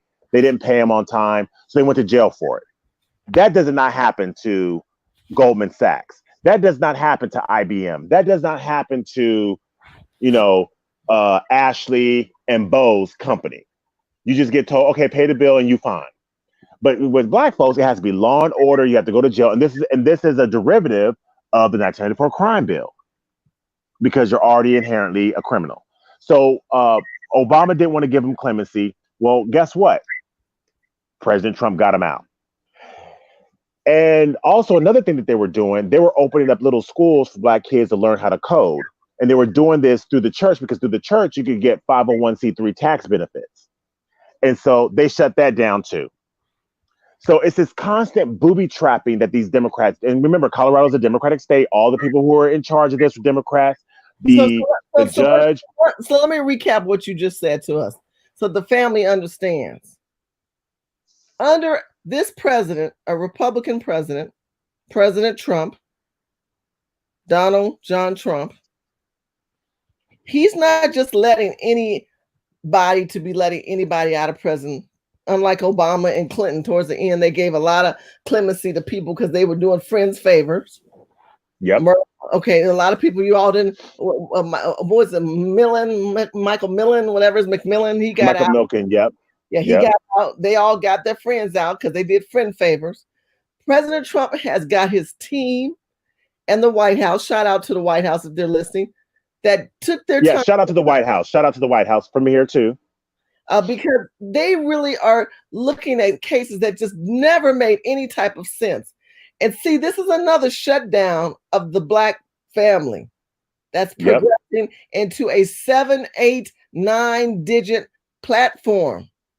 Listen to what he's saying. Hold your thought, flagship. We're taking our people into a 7, 8, 9 digit platform, not 6 digits. Not 100,000, millions, billions, $1 trillion platform. That scares some people, not all white people. Understand, everybody white ain't against you. So let me say that to white people. Let me speak for the white colony blood that does flow through my blood that does flow through my veins, because my grandmother was half white. Let me just say for that part of my body. The white people that you know out there, the white family members I got, all of them don't hate you.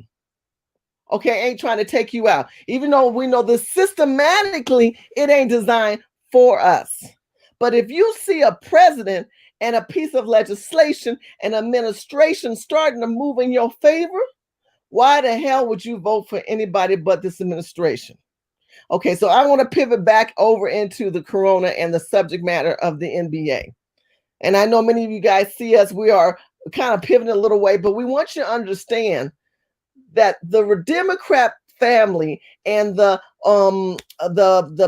Bernie family, the socialism family, believes in this congregating lifestyle.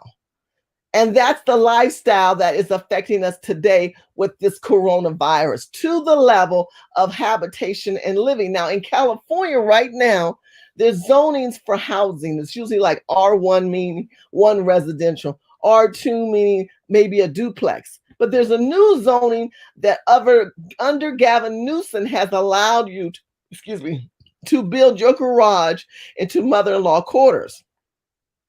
There's a new zoning where you could see your neighborhood transcend into a lot of transit type of people that you normally would have not seen, or more traffic in your communities, because Gavin Newsom is telling that you are able to live more on top of each other.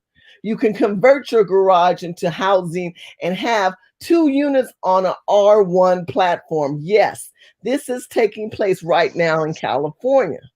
Now, the problem with that is you are becoming internationally, globally infected with the mindset of what is affecting us through these diseases. Another thing of California, many of you may or may not know, is that we're heavy inducted into this green environment living, where people are riding bicycles and scooters. And when they finish with the scooter, they just drop it in the middle of the street, drop it on the corner. You guys have seen that, right? Guess what? Everybody's touching these scooters. You might Yep. Oh, yeah. Work. You need to be conscious that you're touching the scooters and these global kind of mindset bicycles. That also is affecting you. Okay, this physical interaction, not only in group settings of leisure and events that we're seeing being shut down, the leisure also meaning in your workout at the gym. You're on the treadmill, you're sweating, someone's coughing. People want to work out because they're sick and they want to build their immune system. Guess what? They now have the coronavirus. You go and work out, you wipe your face, you do your normal wipe off, but you don't wash your hands. You touching the side railing because you almost tripped on a treadmill. You've just got the coronavirus. You see, you walk up to turn and cross the street. You go to push the light. Oh, I've got to tap the light. The man before you just coughed. And you didn't know that he had the coronavirus. You now just had the coronavirus. Am I getting something across in your head? That many of you are not conscious of the everyday natural interaction. There was an article that came out about the Uber drivers having bed bugs and viruses in the back of their cars. Why? In California, it's legal to sleep in your car on the streets. So many Uber drivers and Lyft drivers, shout out to them who may be watching. No, Tino Shea, you going through some struggling times. But at least you have your coins coming in from your car and coins coming in from your drives. I respect that. But many of them are living in the back of the car, doing whatever they do in their sleep, inviting whatever they have in that space when they don't have it chimed in for the drive you around. You guys need to think this through. They don't have covers. They've got that felt material. And now they're saying that they found bed bugs. Who's to say you just got in a car when someone was coughing and they've got the coronavirus? Remember, in taxi drivers, they have like this metal sheet, remember, or like a glass to protect you from the drivers. And you being protected from the drivers, and the drivers are protected from the crazies, which could be you. Come on now. If we don't keep in mind that our lives are being affected and changed on a daily basis, we need to make some dials and some adjustment to our cross-pollination of living. Because what we're seeing with these athletes, a flagship, can you please one more time go over just what you've just heard in the news? We've just announced that the NBA has announced that the Utah Jazz player, who's French. Yep, French, not black, American, French. American. Let's clarify that. So all you white people talking always who don't like Negroes, this is a French black, not a descendant of slaves, not an American, who got to playing and touching with the mics. I showed you that video. I'm gonna show it to you again. Flagship, can you share that one more time? What's going down and what all these shutdowns are happening across the leisure world again? Yep, with pleasure. The Formula One racing shut down. The NHL is only 1,000 fans can come in. Soccer is its own world economy, period, straight up. And that's shut down. There also something that just came across is they're really considering the Summer Olympics. Now, the Summer Olympics is the world's biggest event, period. And they're thinking about shutting down the Olympics. And also keep in mind that Japan has made accommodations with arena refurbishments, building brand new arenas, accommodation, businesses, that's trillions of dollars. That's going to be shut down. The NCAA is only 1,000 fans can come in. March Madness is getting ready to be shut down. The NBA is getting ready to shut down. But also keep in mind, it's not just these institutions because they got money, true. But it's also the businesses and the subcontracts that can change, people's lives. Like it could change Shirley's life. It could change my life if you got those contracts. If you just open a business up next door, it changes these lives. And the thing is that you have these different cultures, like the French, keyword the French, Rudy Gobert, little nasty demon coughing on everybody at the damn game, little nasty. Non-black, he's mulatto, just going around coughing on everybody and giving everyone the coronavirus. The entire Utah Jazz team is quarantined. The entire team is quarantined? The team is quarantined, yes, because he had contact with these people. Right now, the University of Nebraska Cornhuskers, their basketball team is quarantined to Bankers Life Arena. Wow. That's real. That Fox Sports 1 reporter, I said that I gave that receipt earlier. Fox Sports 1 reporter gave that information out. What's his name? I just had his name. And also his name is Fred Holberg, the coach. He fell ill and he's quarantined. He's at the hospital quarantine. Now, which coach was he playing? Which coach did he coach? University of Nebraska Cornhuskers. And this is reported by ESPN staff reporter Jeff Borzello. So it's not me saying this. It's not fake news. These are receipts that I'm giving y'all. Well, Aaron says there's only 2 players that are French. We're not talking about just the French in general. We're talking about this particular gentleman because, part of his culture is they're very friendly, they're cutsy, they're a kissy touchy. I was trying to nasty. say. Yeah, you call it nasty. But, he was joking about the coronavirus as he was being interviewed. And lo and behold, Eamon, he became infected by it. He became infected by it. And keep in mind when the French and the Brits, when they went all across the world because they lazy, they didn't want to work, so they got slaves to do all they work for them. Remember, the reason why black people were selected over the native populations of these Indians, like in the islands, the Caribbean islands, the Taoli Indians, they all died because keep in mind they were raping the women, they were giving it to the men, and they all just died off. Black folks were impervious to this stuff. Let's hear what the NBA is saying right now. This is live. What would you, if you were representing the players, right? You've been a player, I'm going to make you sort of the union head right now. What would you need to see or hear before you would be comfortable saying to your guys, all right, back to the court, let's do it? Oh, man. Look, I would... I would be taking my cues from the very top. You're talking about, and forgive my ignorance, not knowing the organization that makes the calls on our welfare and safety in terms of medical issues like that. But that's where I would be taking my cues from if I was the head of the players union, and I would not be coming back out and playing in arenas that were filled with thousands, tens of thousands of people and subjecting myself or my or my teammates and colleagues to any type of pandemic type of situation. It's unfortunate, and I know there's a lot of money at stake, but until everyone has a firm grasp on what this is, and that's the thing still. Like we don't know what it is. So I think safety's first, and until I got the clearance from whoever the head people are to make that call, like we wouldn't be playing.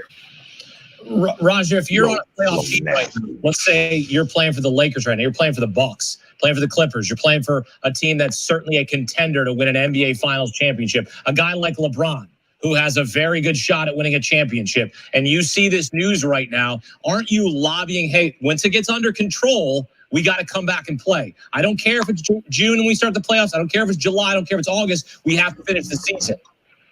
Yeah, no, if you can get it under control, the virus under control, and you can get to a point where people think it's safe and you can get back into the streets and do what you do, even if it were without crowds. Let's say I would certainly, if I were one of those teams, want to play basketball, but that wouldn't be at the risk of my health. If everything were good to go, I'd want to play because you only get a couple opportunities. You know, sometimes you don't even get an opportunity to play for a championship. I was lucky enough to try to play for one. I mean, and so I'm gonna stop it right there. I think it's interesting for me though, family, so that we have this discussion. A lot of these players are on their last leg. Like LeBron ain't 16, right? So LeBron, no, seriously, he's in the latter part of the season. So they only have so much time left. And the body does weird things. When you stop running the machine, because they're machines, these are machines. These athletes are machines. They're revved up, they're charged up, they give themselves time to cool down, and they're revved up. Now you're telling these machines that they're going to be shut down for the year. Their bodies have never done that. That means that they could get into bad eating habits. That means that they can get possibly some kind of injury because they're not stretching. They're not letting the body get out there. And honestly, some of them are old. They were planning to retire. They were like, "I'm done. I got a couple more months. I'm done." So there's a lot involved in. I will say this much: this is what you're not hearing from the NBA and the league. Because of the leisure industry, listen to where I'm going with this. Get the thumbs up and share this video. Because of the leisure industry, the airplanes, the cruise lines, anything with maybe social physical contact like dancing, clubs, anything of those nature. When you get the leagues at this level, this is a high leisure game, like you heard of Flagship mentioned before, when people who have co-brand and they have contracts where they are selling food and they're selling items, you're shutting all those incomes and those streams of revenues down. Why? Because someone from a higher level, which I believe came from the federal government, went to the leagues and set down the owners and said, this is not what the media knows, and we need you to shut this down, period. And because of one player, remember, they didn't stop the NBA when Magic had AIDS. Remember when Magic had AIDS and he got cut? The NBA didn't shut that down then. They shut it down when AIDS was rapid, and the players didn't want to play with the brother.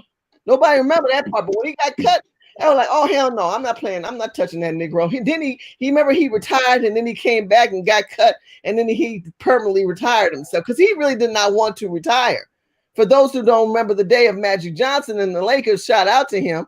But when he got cut and he found that he had AIDS from messing around with all these different strange women and men, allegedly, or whatever he did, that he contacted AIDS, he had cut. And the NBA, there were league players who said, "I'm not going on the field with that man." Okay. But guess what? The NBA kept playing, even though they probably knew other brothers who had it. There was a swimming athlete. He was a swimmer. Greg Louganis. And he had jumped off the board and dived in. He even cut his head and had himself stitched. Later on, you found out he had AIDS. Greg Louganis, yep. Right. They did not say, "Hey, we're going to stop playing the games." No. So let me tell you the severity and the seriousness of this virus. When you've got the NBA saying, "Shut it down," and shut them all down, you as American people need to put the puzzle together for yourself and think about that. Yep. Go ahead, Flagship. Absolutely. And yeah, I just want to just really emphasize that Rudy is French. Because they're gonna look at him, they be like, "Oh, he black," so a black person got it. No, he French. He's actually mulatto, and so yeah. So I just want to make sure that that's out there, so we don't get blamed for everything. You know what I mean? And actually, I was listening to Tariq Nasheed's show, and he was actually really emphasizing how, you know, like foundational Black Americans are getting a lot of heat for behavior of a lot of immigrant Americans that are coming here, or like this dude, the center for the Utah Jazz, who's French, and we're getting a lot of flack. "Oh, there go black people." We just get kind of put in this thing of, "Oh, it's black people." Well, nah, because like when you go on these, you know, some of these people, they don't really rock with us. And I even knew this even growing up, even before it was even brought out, because I went to school with a lot of people who are African. I was just like, oh, it was a very interesting, their culture and stuff like that. And they wear kente cloth and stuff like that. And I was like, you know, trying to have solidarity with them, me and some of my, and the people I grew up with on my street who are black, and they didn't mess with us. They didn't really like want to talk to us. They were, you know, come to find out, you know, the word Akata was being used. I didn't know what it was back in the days. I graduated high school in '96. But in the 90s, I was like, why are you calling me Akata? Like, what the hell is that? And then come to find out, I didn't know what that really meant until now, like 20 years later. I thought it was a term of endearment. They was like, oh yeah, we just call you guys. They was just telling us that it was just, oh, you guys are Americans. You know, so Americans, they call us I thought that was that language. But nah, they were talking trash to us. And so I didn't know that until now, but we just stopped messing with them because it's just the energy was off. You know what I mean? The energy was weird and stuff like that. And so a lot of these immigrants that come here, they don't mess with us. There's no solidarity at all. No, so, and you know, as they purposely segregate themselves. That's why China, yep. Chinatown, again, many of you guys in the last video thought I was a little mean when I said I'm not eating their Chinese food. I'm not going to their restaurants. I'm not going to go in their community. They got their own community. America has allowed them to segregate themselves. They made us assimilate, but they get to segregate. So now the top 10 most places in the world, and mainland China is the one that has the largest cases because it came out of Wuhan, China. Well, I told you, they are welding people in. Italy is number 2, where they have completely shut the country down. Iran, South Korea, France, Spain, Germany, and then the United States of America. Now, these numbers are higher in America because I heard on KFX News today, we are at 1,000 people and we have a death toll of almost close to 50 people now. So I know that we have 1,000 people of cases infected in this country. And like I told you, if you want to come from these countries, you're still able to come to America through other countries and layovers. So when they talk about international travels being cut off, then they need to just shut down Bradley International. They really want to make a difference. But remember, we're talking about a global economic issue where people consider about their bottom line. So it's interesting how, though it is a really serious issue when it comes to physical contact sports or anything physical contact work means of large congregated groups, they're shutting down.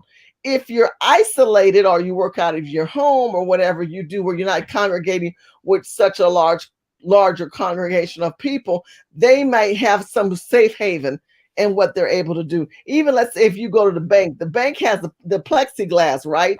So you really don't talk to the tellers like we used to be able. There's still some areas that have open areas, but a lot of the tellers in the banks you don't touch. But you remember, let's go back to touching when I talked about pushing buttons. When you're getting money out of the ATM machine, you're touching buttons. You're touching those buttons.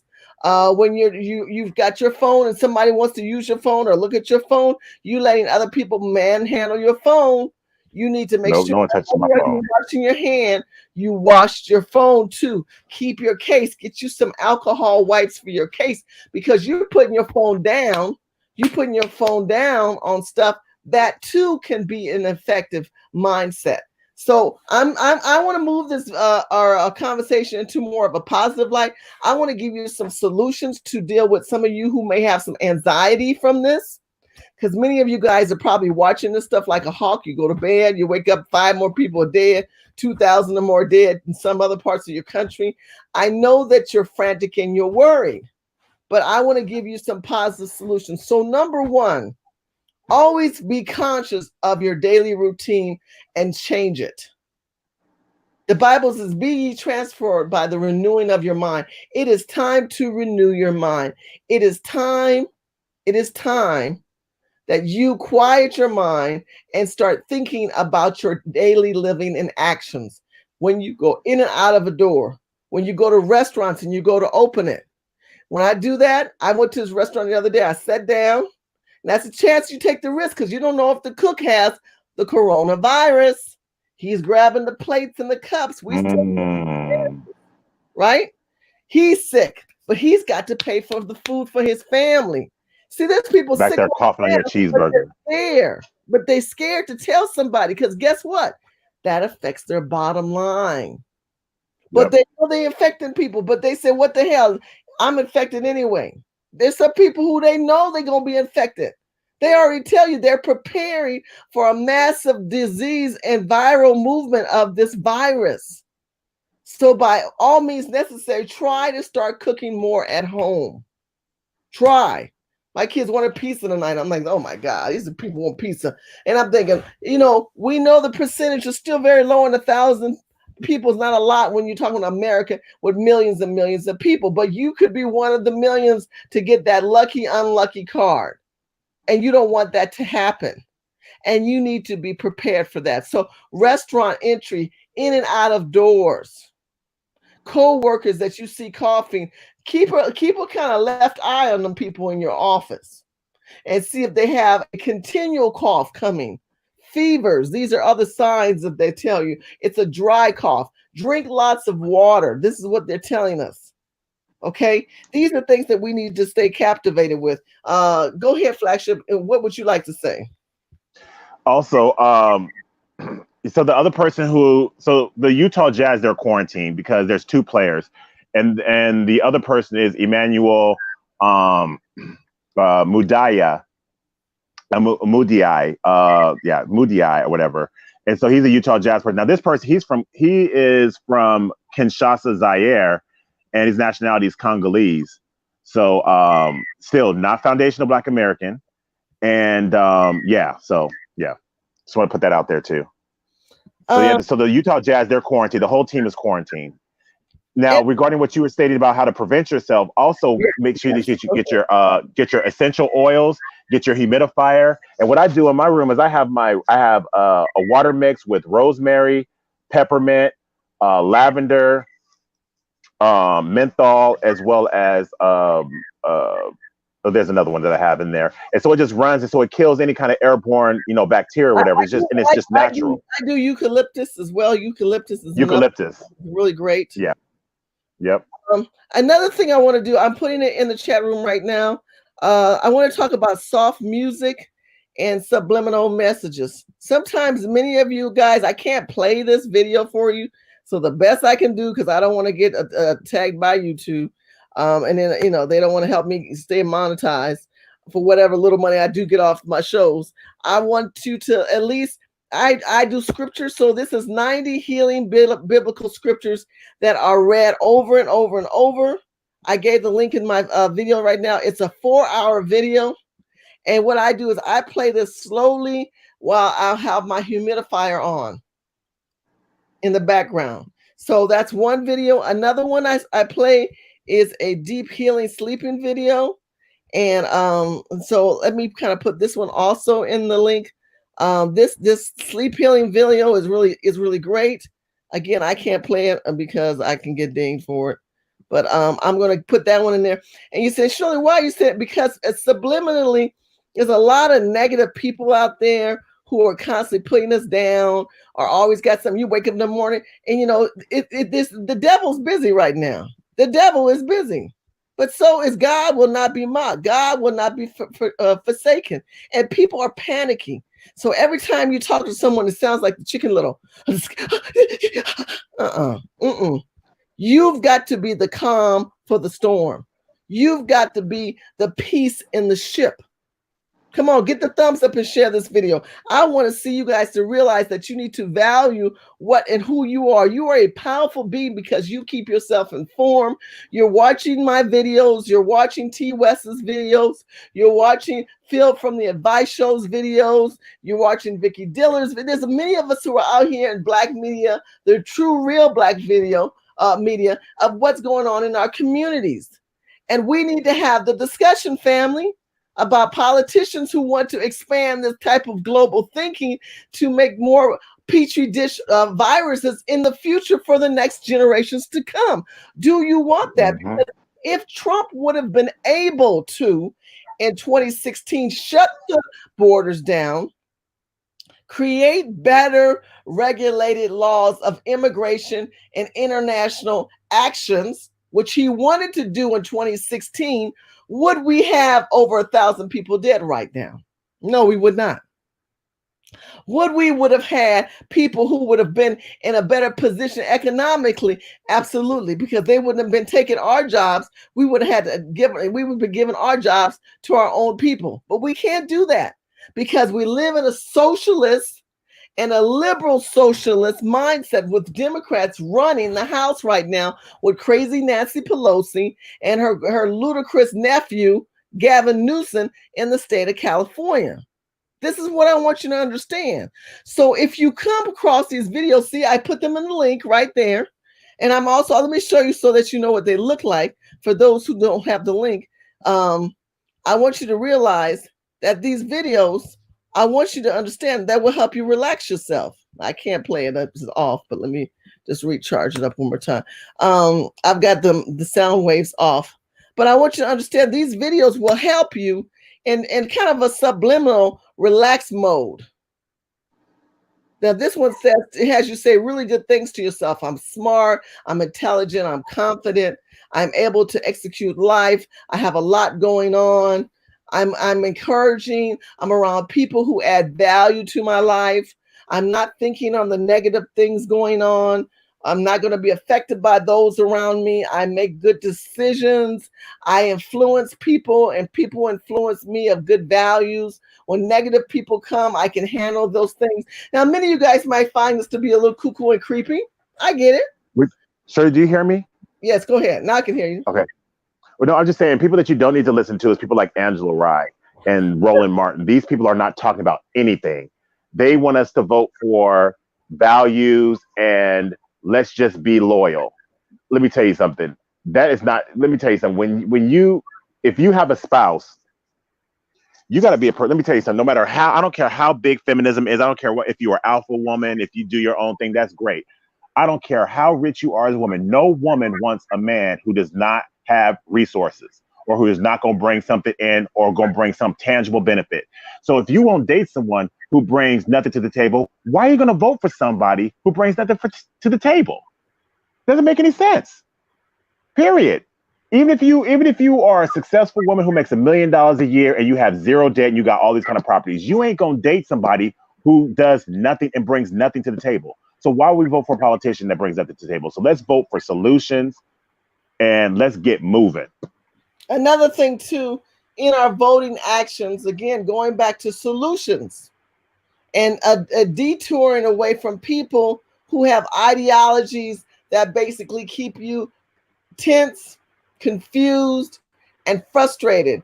And it kind of has you in bully mode. Like you just kind of have that he ain't no good, she ain't no, See these waves that you're watching? Before the end of the night, I've just put the links in the video. This is the one I played last night. I slept all night with this. I left my computer on. I turned off the screen because I didn't need the screen on. And I just let this video play. This video plays, and there's someone speaking with music and ocean waves. I can't play that because I don't want to get dinged by YouTube. But I can tell you now, it's 90 scriptures of healing, subliminal messages of healing. Talks about, you lay hands on the sick and 6 year recovery. It talks about, that God is not giving a spirit of fear, but a power, love, and sound of mind. It talks about the scriptures of the blood of Jesus pled upon us. The angels of God are camped about around us. For those who are Christians, who believe in scriptures, this is the one I think that you should go back and forth between this video and the other video that basically talks a lot of I. Now you might say, well, the other one takes I'm smart, I. But let me say this to you, my family. If you cannot put the oxygen mask on yourself first, how are you going to help somebody else? So I don't need you panicking during this coronavirus, but I want you to understand that the social media platforms have got a lot of messages out there and a lot of people cracking jokes and memes about this virus. This is not a joke because in China, we showed you people getting welded in, even though Flagship got some issues with laughing about it.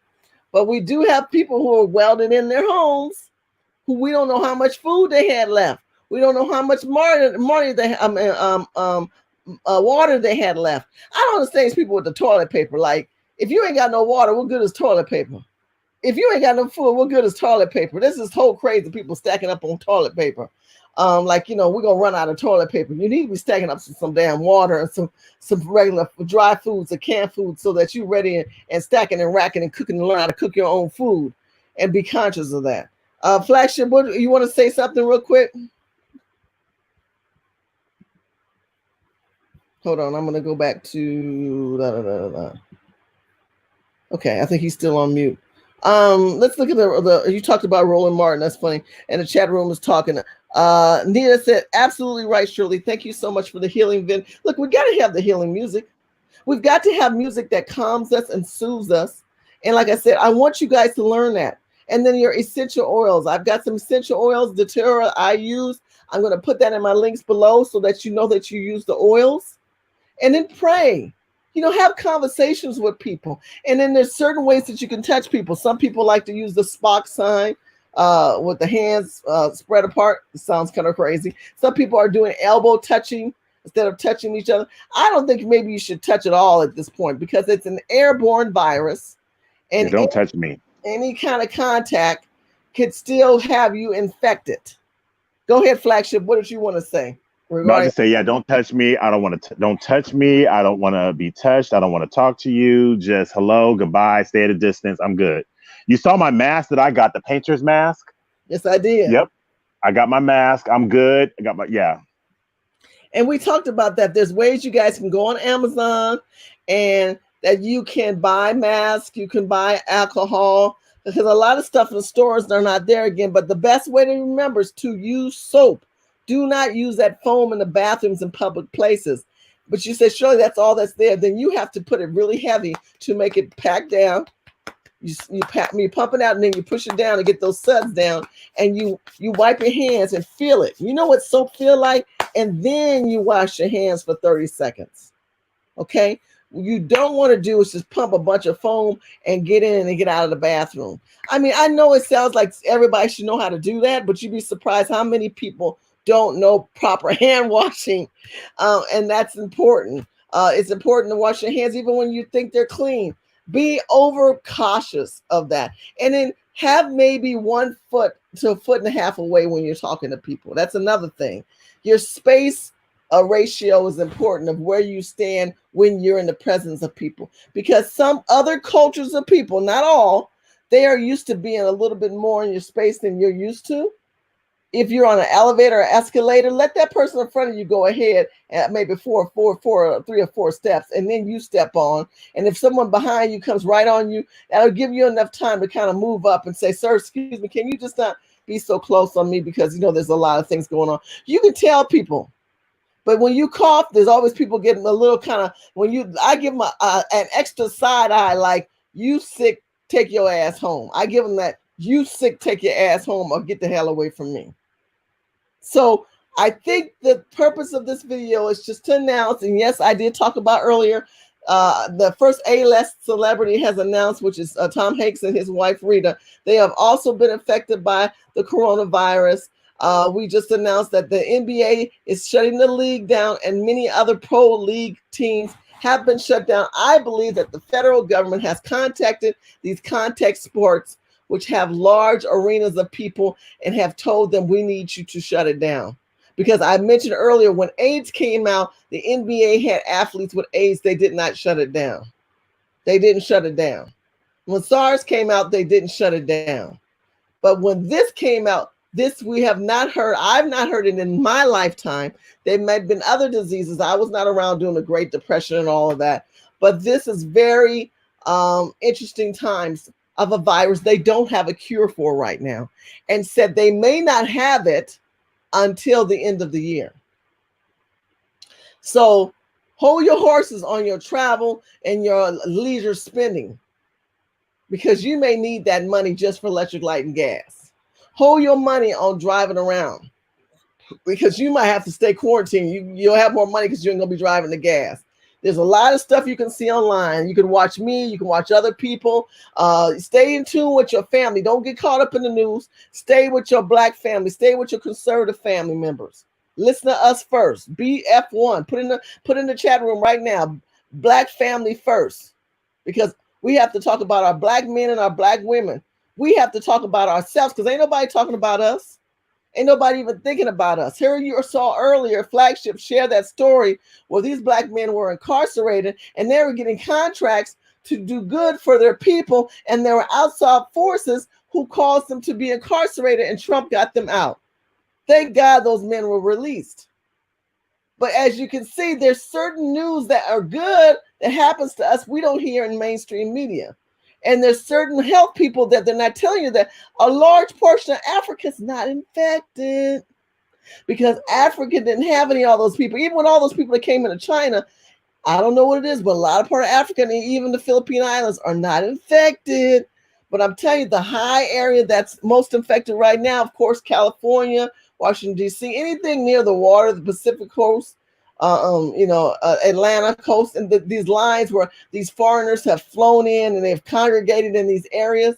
If they're in your community, beware, be conscious, and stay woke. Flagship, what would you like to say in closing and anything that you'd like to put out there? BF1, thank you so much. I appreciate it. Black family first. Good tips. I appreciate that. Because see, Saint Herb say, if we don't have good tips and ideas, how can we grow and show love to one another? How can we not understand that the videos and the scriptures that we need to be reading and the good energy? We have to understand the vibration in our bodies are being altered right now because everyone else has this panic epidemic mode set. But you have to be the shield. You have to be the guard. Even if you're infected and you're listening to this video right now, there are people who are recovering. There are people who are getting healthy and coming back from this. Everybody ain't dying. Okay, so let's have a little hope there. Let's have a little hope. See that on that green area right there? That's the number of people that have recovered, who was infected with the coronavirus, who are not dying. But that number versus the cases of people dying are higher. So if we want to be in a positive mode, there are more people recuperating than they are dying. But the infection rate is now over 123,000 people worldwide. And that means that not only is the infection affecting us, the energy of the room and the people that are around you are affecting you. You need to be conscious of other people's energy. Watch your energy distribution, that you don't attract or inherit their panicness, their craziness. Listen to what I'm saying to you, because someone's going to come to you more like this. You got some, hold up, you need to calm down. What's wrong? Did you hear 5 more people got infected? Okay, and what do you want me to do? Oh, I'm scared. Okay, then you need to handle your scaredness, because there's nothing I can do. And the best thing you can do is watch Shirley's videos and have a calm moment, pray, keep yourself clean, keep your distance with your panicking. Because not only do I not want the coronavirus, I don't want that energy that you're personifying. And you need to learn to put that stop hand up. Everybody take your hand right now. I can't see you, but put your hand up right now, like to the screen. Like, you said, stop in the name of love. Put your hand up like stop, like hold up. That's the kind of, and you do it in kindness. Now do it with your fingers spread out. Now close your fingers. You can do both of them. You can do it with your fingers open. So hold up. That's like really like hold up. You got almost like you're grabbing them, like you got your fingers tilted and cracked, but keep them flat. That puts a hold on. So no, don't touch me. But I want you to know I don't want that energy. I don't want whatever you're going through. I need you to understand that every morning I have a calm space. I drive calm. I go home calm. And number 2, stay conscious, but don't let your life be saturated with every news story that comes out. Turn this internet shit off. Now that's crazy, because I know that I love you guys to watch and listen to me, but even I turn this off. I have to. And I have to learn. Go read a book. If you find yourself being quarantined because of your job, what a wonderful time for you to refresh yourself, to work out at home, to eat better, to reorganize, to clean your house. Look at it as a plus. And you're getting plus, you can stay home and get paid. Okay? Don't feel like a bunch of friends say, and don't go to friends and say, girl, it's just a couple of us. We know we ain't got it. Don't do 2, 3, 4, 5 groups. You don't know who they've been around or who they've been around. It's that 1 or 2 people that could mess your life up. Stay within your family limits and don't go outside of that until they figure this out. Until we get better information. Because if you know better, you do better. But if you don't know better and you don't want better, you will not do better. You will continue a lifestyle and you will continue in an unhealthy manner that's not going to embetter yourself. And we want to embetter ourselves. We want to be able to have clarity. Okay? And keep your eyes open. Keep your eyes open. And I appreciate you too. I appreciate everything that you guys have said and the love that you shared and the ideas that you've put on the table.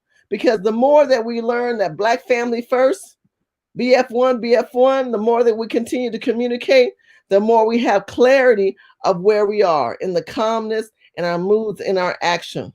So I do plan on doing a video. I'm going to show you the difference between suds and soap, the difference between opening a door by your hand and opening it with some paper towels, like I told you. If you're riding those scooters and those bicycles, those public transportation, stay safe, because a lot of areas, those people in and out of those cars, those Uber, you used to take an Uber to work, you don't drive.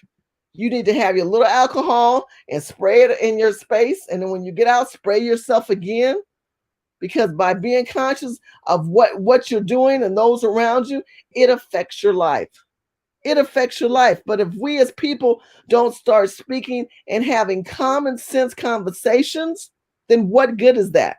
If we as a people don't start understanding that this is an epidemic, no matter what the White House might say, the actions of what we see from the NBA that just took place today ain't no joke. That ain't no joke. What we just learned from the NBA ain't no joke. That was a serious issue. They have just announced again that they're going to be shut down for the rest of the season until notified. And what that means is, I think, until you probably can say they have a virus cure. And right now there is no cure.